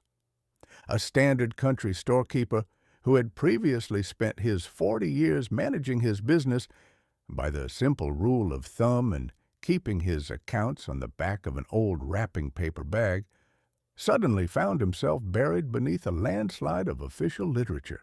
He had to determine the exact maximum price for 100 separate items that defied all the standard categories of the legal mind. Articles like a half-pound box of ginger snaps, a yard of red flannel ribbon, a pair of boys' suspenders, a tin of axle grease, or a three-pronged garden fork. If a customer walked into Mr. Fletcher's grocery store and noticed that the price of a pound of salt pork had risen from 22 cents to 24 cents since her last visit, she did not merely express her standard dissatisfaction to the grocer. She was entitled by the law to file a formal complaint with the local price and rationing board, which was composed of 3 or 4 of her neighbors, who sat in a room at the courthouse, looking uncommonly solemn, and possessing the legal authority to fine the grocer $100 for his arithmetic. The retail trade instantly degenerated into a regular game of hide-and-seek between the merchants and the price checkers. A clothing manufacturer in New York, discovering that he could no longer make a respectable profit if he sold a standard man suit for $25, would make a few whimsical alterations to the pattern. He would remove the pocket flaps, shorten the waistcoat by an inch, rename the color from navy blue to Victory Azure, and present it to the OPA inspectors as a brand new style of garment that had never existed during the month of March, thereby claiming the right to establish a new and highly handsome maximum price for the luxury line. The meat dealers developed a talent for anatomical nomenclature that would have done credit to a professor of medicine. A common beef bone that had previously been thrown into the scrap heap or sold for a nickel to manufacture soup for a dog would be trimmed with a small fragment of fat, labeled Special Patriotic Roast, and sold for 20 cents to an unsuspecting customer who had run out of her regular ration stamps. Back in Washington, Mr. Henderson defended his maximum lines with a fury and an eloquence that was perfectly grand. He was accused by the politicians of being a dictator, a bureaucrat, and a destroyer of the free American enterprise system. He was cursed by the farmers who wanted a higher price for their corn, and abused by the labor unions who wanted a higher wage for their steel workers. But he sat behind his desk, chewed on his cigar, and informed the critics that he didn't care a copper cent for their opinions, provided the price of a loaf of bread stayed at 9 cents, and the working man's family could afford to buy their boots without going into the hands of the bankruptcy court. It was a trial of executive strength that lasted through the entire length of the year, a season wherein the Republic attempted to govern the operations of the marketplace by the use of the gavel and the ink pot. While it did not entirely stop the slow, stealthy rise of the cost of living, as the black market was always operating around the back corner of the livery stable where a man could get an extra steak or a new tire if he was willing to double the price in the dark, it managed to keep the grand engine of the domestic economy from running off the track and plunging into the ditch of wild inflation. It turned every shopkeeper into an expert accountant and every consumer into a watchful auditor, proving to the world that when a democracy takes a notion to control its own housekeeping, it can handle a ledger with a severity that would make the most ancient emperors look like a collection of easy-going schoolboys. Chapter 18. The Chilling Gauntlet of the Arctic Run. Now that we have successfully observed Uncle Sam's grand bureaucratic wrestling match with the grocery bills of Main Street and watched Mr. Leon Henderson pound his gavel until the prices of the nation's trousers were frozen solid in their tracks, we are obliged to leave the comfortable warmth of the retail shops behind.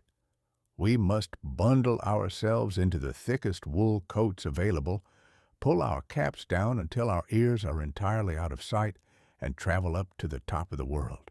We are going to consider an affair of so freezing, perilous, and downright uncharitable a description that it made a standard infantry trench in the mud look like a comfortable parlor with a roaring fire and a hot cup of tea. We are going to examine the grand maritime gauntlet known to the Ledger of 42 as the Murmansk Run. To understand the full, unvarnished misery of this particular excursion, a man must first locate a respectable map of the Northern Hemisphere and observe the peculiar geography of the Russian Empire.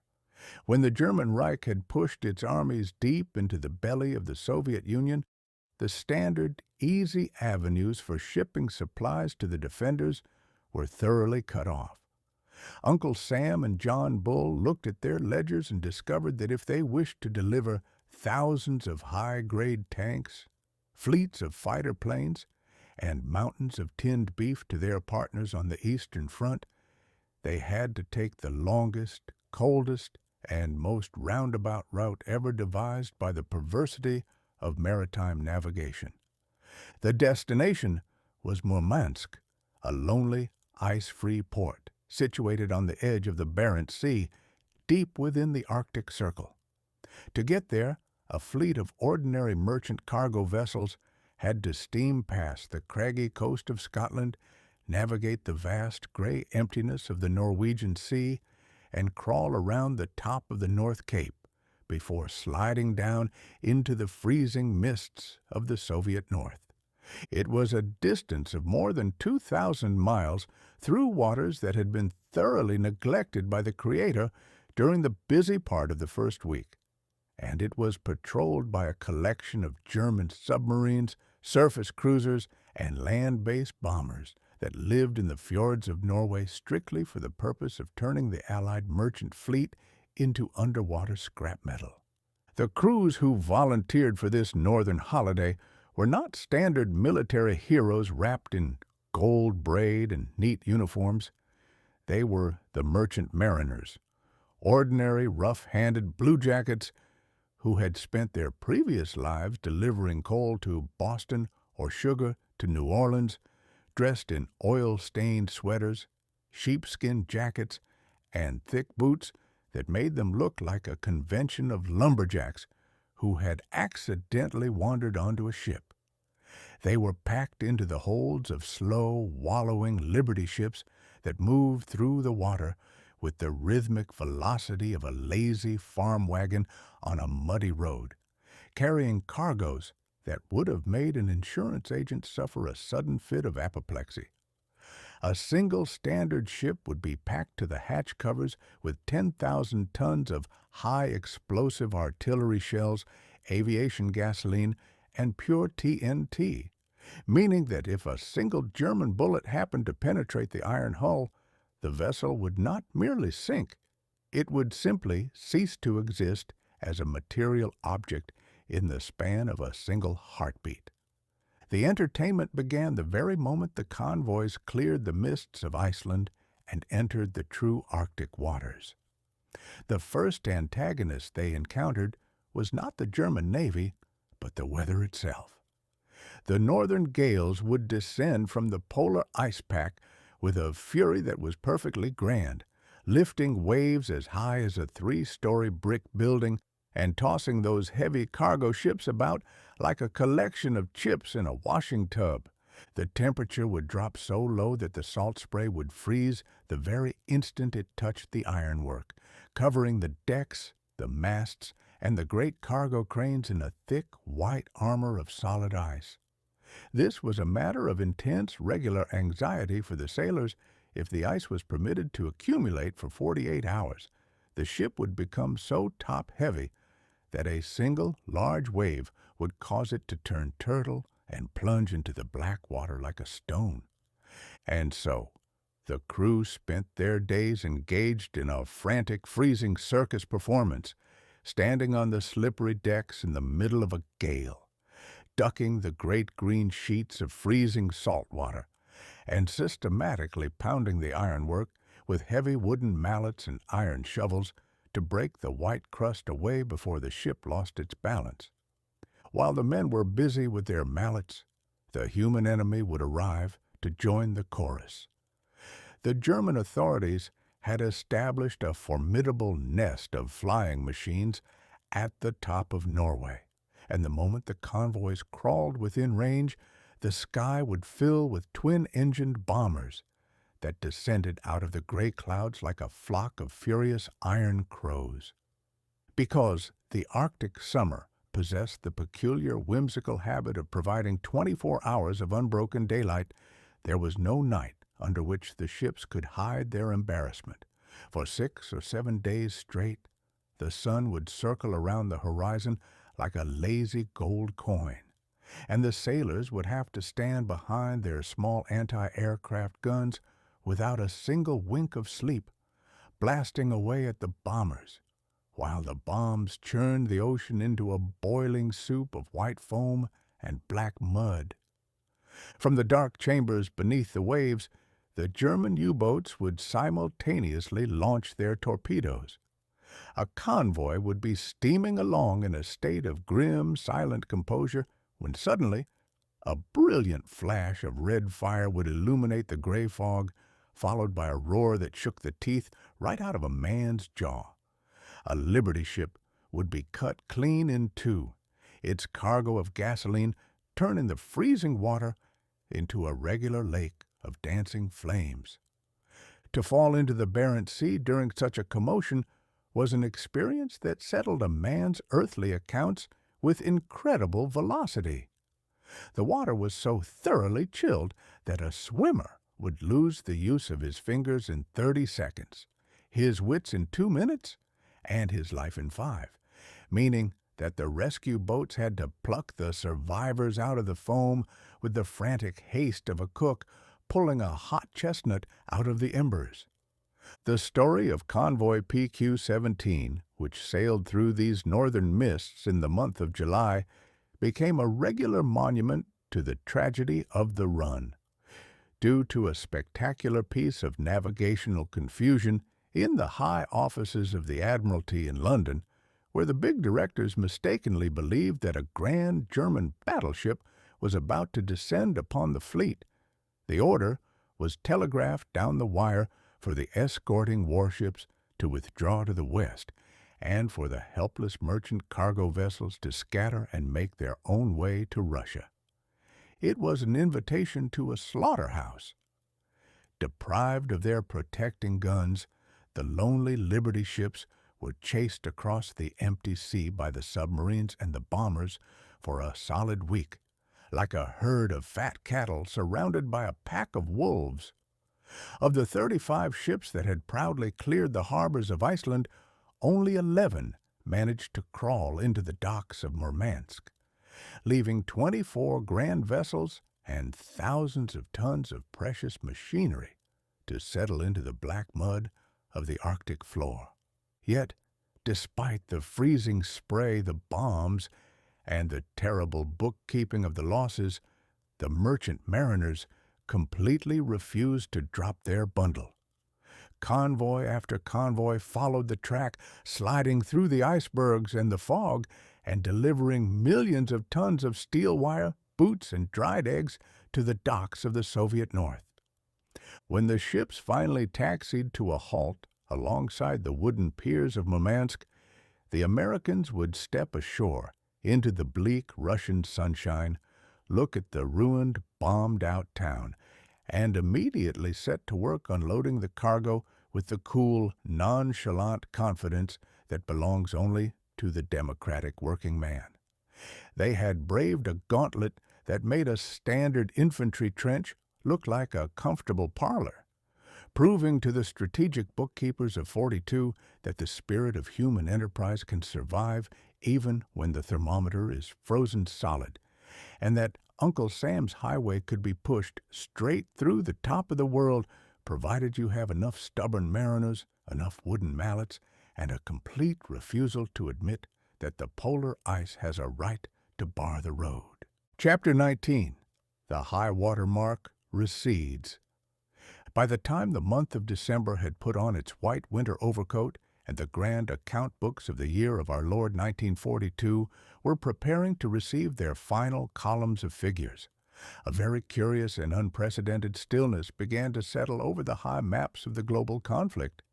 It was not the comfortable, soft stillness of a country Sabbath, or the peaceful quiet of a village evening, when the cows have been safely gathered into the barn lot. No, sir, it was the heavy, breathless silence of a pair of oversized prize fighters who have spent 12 long rounds hitting one another with the heaviest clubs available, and who have suddenly stepped back into their respective corners to lean against the ropes, clear the blood out of their eyes, and discover, to their immense astonishment, that they have thoroughly run out of easy wind.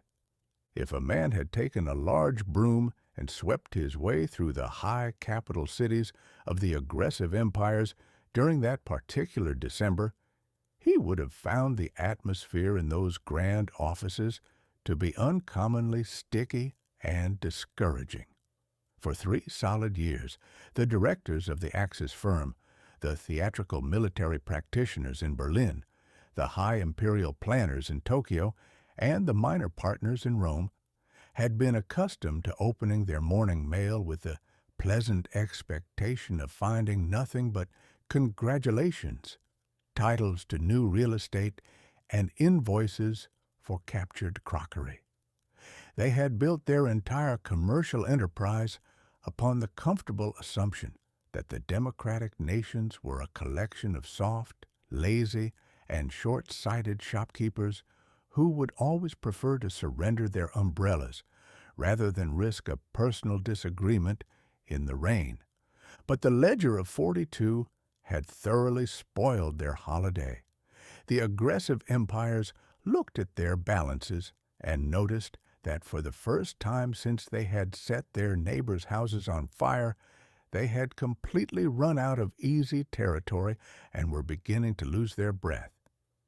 The grand tide of conquest, which had been expanding across the geography of the planet like a great, greasy oil slick over a clear pond, had finally reached its high-water mark, encountered a stone wall of unexpected resistance, and commenced a slow, systematic, and highly uncharitable recession. Consider first the exact state of the ledger in the Orient. The Japanese planners, who had commenced the year by swallowing the grand fortresses of the Pacific for breakfast and digesting the East Indies for lunch, found that their tropical dinner had settled uncommonly hard upon their strategic digestion. At Midway, their 4 finest aircraft carriers had been converted into smoking submarine bonfires in the span of a single cigarette break, leaving their grand navy without its primary team of flying machines. Down on the muddy, malaria-ridden clearing of Guadalcanal, their finest infantry regiments had spent 6 months attempting to kick Uncle Sam's farm boys back into the salt water, only to find themselves dying of starvation under the roots of the giant trees while the American Marines held the line with a stubbornness that was perfectly unhinged from the rules of polite warfare. The Emperor's builders looked at their maps and discovered a feature that had never been mentioned in their high school geography books. The Pacific Ocean is a remarkably spacious piece of water, and when you have spent all your energy stretching your arms out until your fingers are touching the opposite sides of the house, you do not have enough muscle left in your body to prevent a resolute neighbor from uncoupling your joints one finger at a time. The Grand March had dropped its bundle, the imperial mechanism had run its nose into a sandbar, and the high planners in Tokyo were forced to spend their winter evenings drawing up defensive lines and wondering how they were going to protect their own bedrooms from the unexpected audacity of the short deck. If you crossed the Atlantic and examined the condition of the German firm in Europe, you would have found a spectacle that was even more uncommonly hard upon the nervous system of the directors. General Paulus, who had marched his magnificent Sixth Army up to the banks of the Volga with twice-a-day clean white gloves and a beautiful faith in the infallibility of German engineering, was currently spending his December holed up in a freezing plaster-strewn cellar in Stalingrad. He was no longer the proud besieger of a Soviet city. He was the primary inmate in a frozen 300-square-mile prison camp, surrounded by 1,000,000 red-faced Russians who were busy pounding his iron walls with heavy artillery, while the northern gale froze the oil right out of his tank boilers. The great German Führer in Berlin, who had spent the previous summers delivering magnificent 3-hour sermons to his people, explaining that the Soviet Republic had been thoroughly eliminated from the calendar, looked at his wireless dispatches and discovered that his grand machinery of aggression had been transformed into an immovable anvil.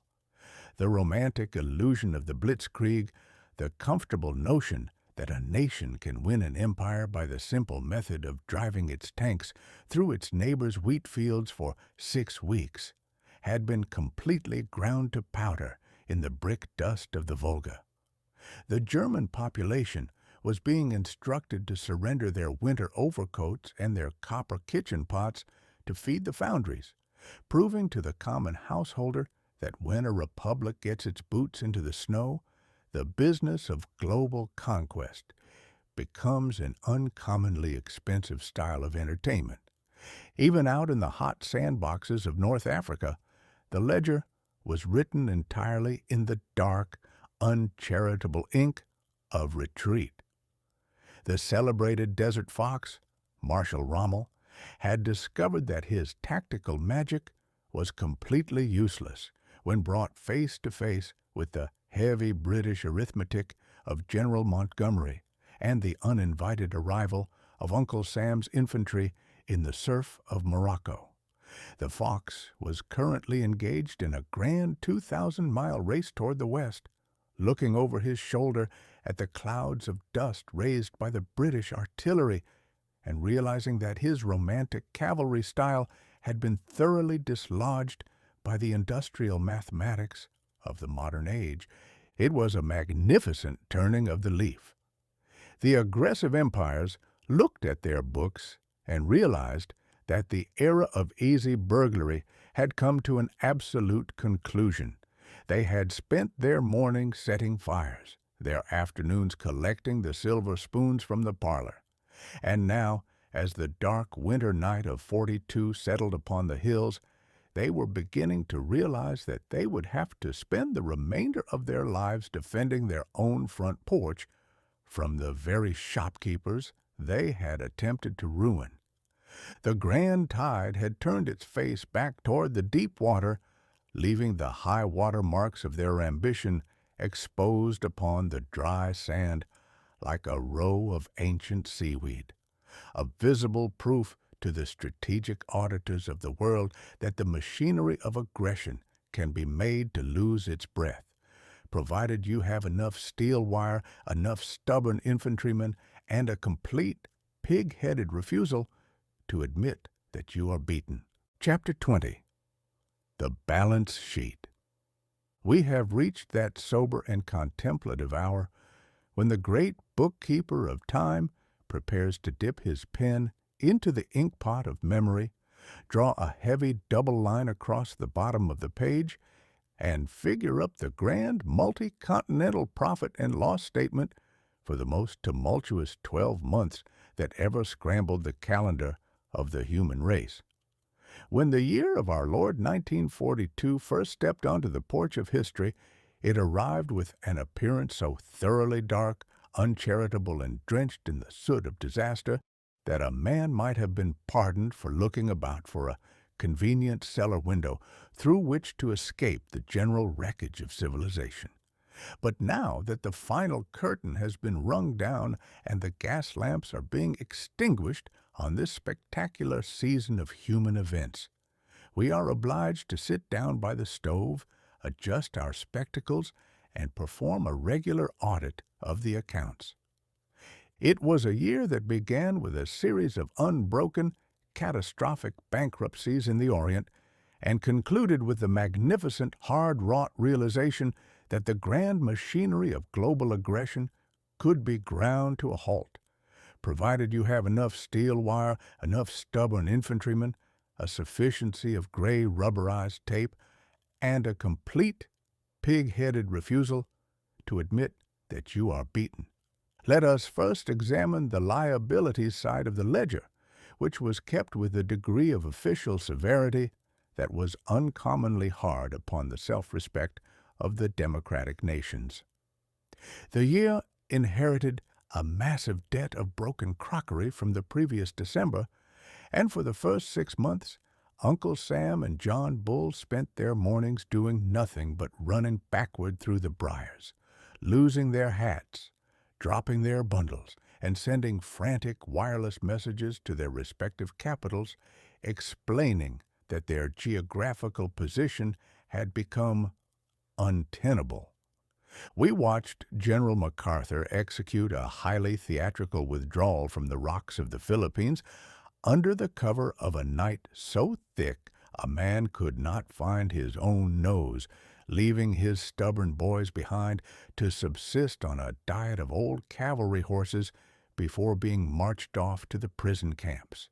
We observed the great American Republic suffer a sudden, unconstitutional fit of the shivers and pack up 100,000 of its own innocent, industrious Japanese-American citizens, moving them into tar-paper shacks in the middle of the Wyoming desert out of a pure regard for bureaucratic panic. We followed the merchant mariners as they braved the freezing mists of the Murmansk Run, where the waves rose as high as a 3-story brick building, and the German bombers swarmed through the Arctic sky like a cloud of bad-tempered iron crows, turning 24 grand cargo ships into permanent scrap metal on the floor of the Barents Sea. If a man had closed the book in the month of June, he would have been justified in concluding that the democratic firm was headed straight into the hands of a permanent receivership. But it is the peculiar glory of a free people that while they are uncommonly slow to start a business and will spend the first hour of a difficulty losing their tools and arguing with the foreman, they possess a marvelous talent for improvising a new set of rules the very instant the old ones have been thoroughly smashed to splinters. When we turn to the asset side of the balance sheet, we discover a collection of domestic and maritime triumphs that were constructed out of pure audacity and a mechanical genius that would have made the old-fashioned kings of the earth rub their eyes with astonishment. We must enter onto the credit side those 4 minutes at Midway Island, where a nearsighted Texan named McCluskey followed a white line of destroyer wake through the blue void and dropped 37 dive bombers out of the sun, converting the 4 finest aircraft carriers of the Emperor's fleet into burning oil slicks in the span of a single cigarette break. We must credit the 1st Marine Division down in the mud of Guadalcanal, boys from the pool rooms of Brooklyn and the cow pastures of Texas, who learned to distinguish the crawl of a land crab from the scrape of an enemy sandal while they were half asleep in a foot of stagnant water, holding their ground against the hidden vipers of the jungle until the Imperial March completely lost its breath. Across the water, we watched General Montgomery apply his heavy British arithmetic to the sands of Egypt, replacing the romantic magic of the desert fox with 1,000 iron fence posts of heavy artillery and a systematic grinding that drove the enemy 2,000 miles across the desert. We witnessed the uninvited arrival of Uncle Sam's farm boys in the surf of North Africa, a light opera performance that began with a lost pair of trousers in a wine cellar and concluded with French and American soldiers sitting around the same campfires, sharing Hershey bars and opening bottles of local wine with a diligence that was perfectly grand. And what of the subterranean sorcery that was compiled away from the sound of the brass bands? We must enter into the ledger that secret squash court in Chicago, where an Italian navigator named Fermi and a committee of chimney sweeps covered in black graphite dust pulled a wooden rod out of a mountain of bricks, achieving the first self-sustaining nuclear chain reaction and unlocking a terrifying cellar in the house of nature that will forever change the value of every piece of real estate on the globe. On Main Street, the audit shows a transformation that was every bit as magnificent as the maneuvers of the iron armadas. The American citizen proved that he could tolerate the freezing of his trousers prices by Mr. Leon Henderson's OPA gavel, and that he could cheerfully survive on a severe diet of boiled prunes and official cross-examinations by the local school marm over his half-pound allowance of sugar, provided he knew the sacrifice was helping to turn the wheels of the foundries. The youth of the nation swept the continent as bare of loose iron as a newly swept kitchen floor, delivering 5 million tons of old flat irons, cracked kettles, and iron fences to be melted down into ammunition for the infantry.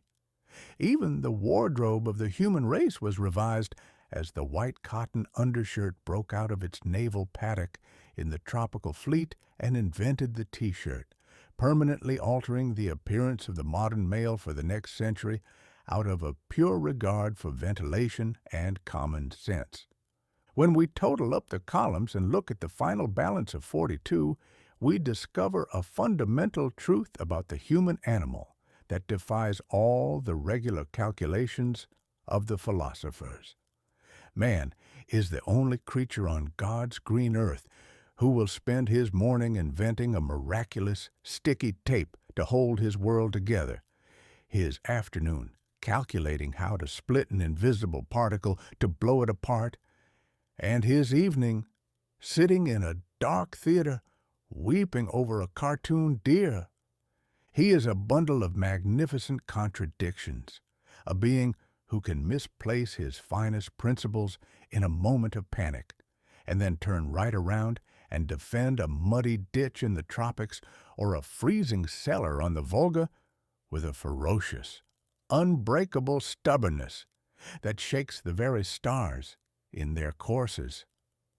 The high-water mark of aggression has receded, the aggressive empires have run out of easy road, and the Democratic Republic has successfully proved that its unmanaged, voluntary energy can match the iron discipline of any dictator in the world. The bookkeeping for 1942 is officially finished. The ledger is closed, the accounts are balanced, and the human race now steps out onto the threshold of the new year, carrying its slide rules, its gray tape, and its unconquered spirit into the great unknown chapters of the future. The end. I'll see you in 1943.